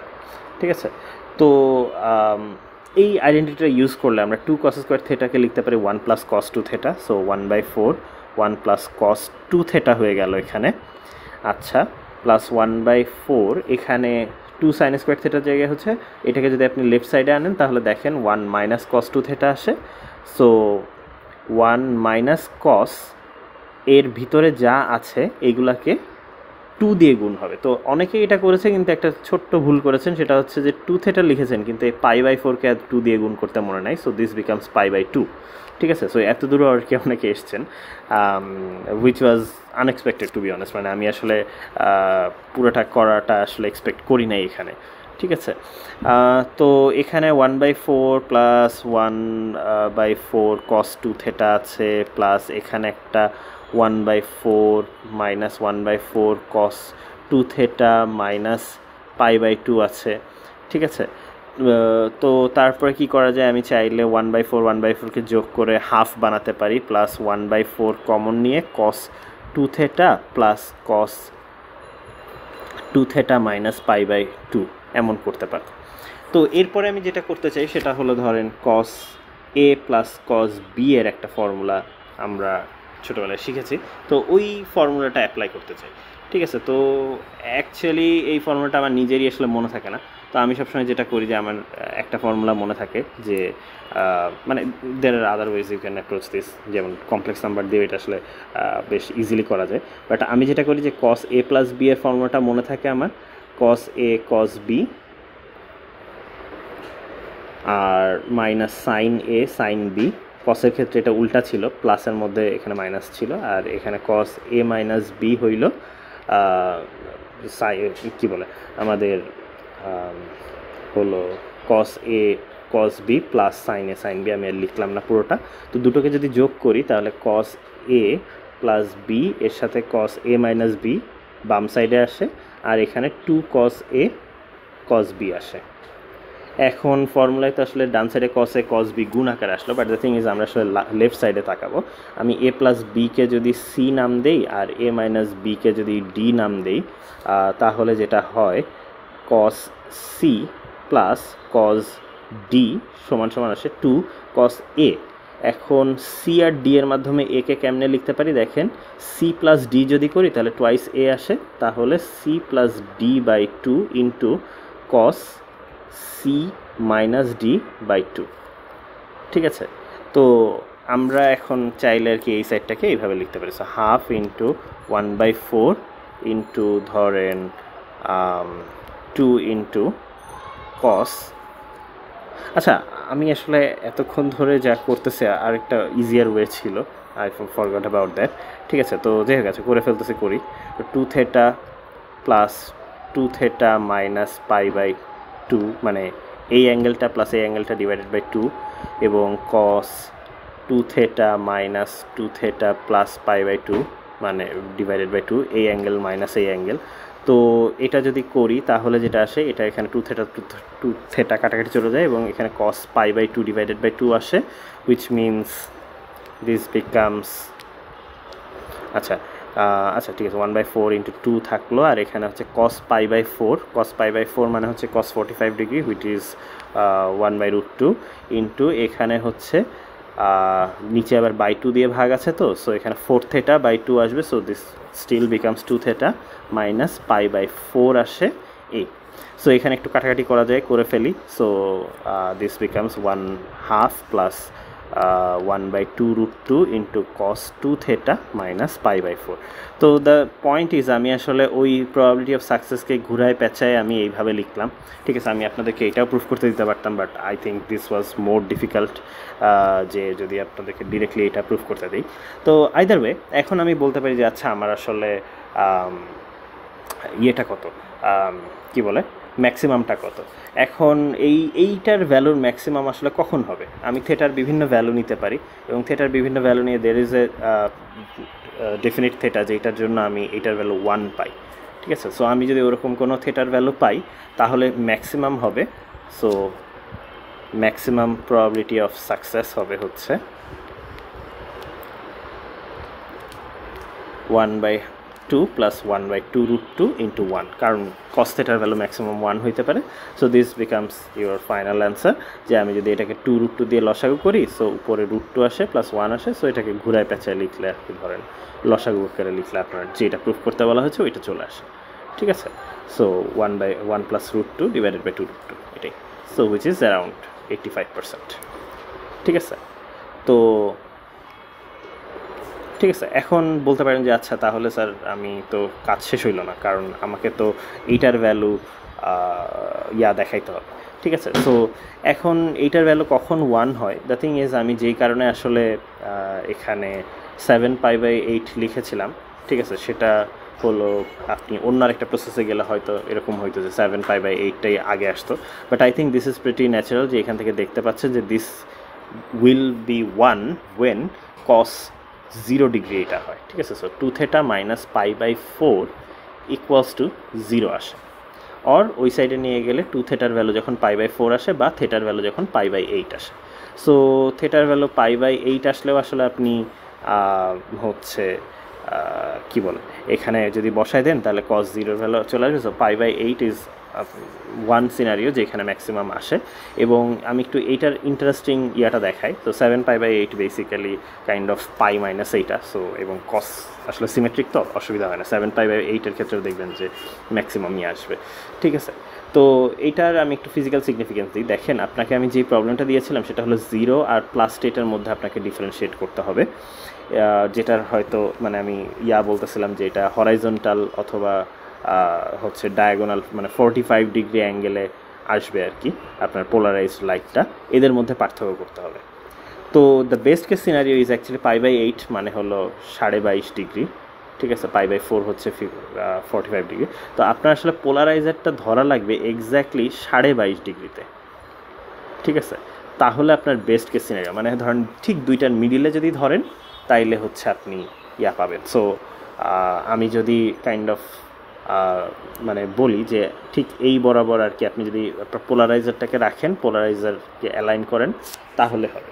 তো আপনি সেম কথা বলতে পারেন যে উল্টা দিকে নিলেও তো আসলে একই কথা, মানে পোলারাইজারকে ঘুরাই দিলেও তো আসলে স্টিল মানে 180 ডিগ্রি ঘুরাইলে আসলে ম্যাটার করে না। ইনফ্যাক্ট এখানে একটা যে গ্লোবাল ফেজ ম্যাটার করে না, ওই ইনফরমেশনটা একটা ব্যাপার আছে আর কি।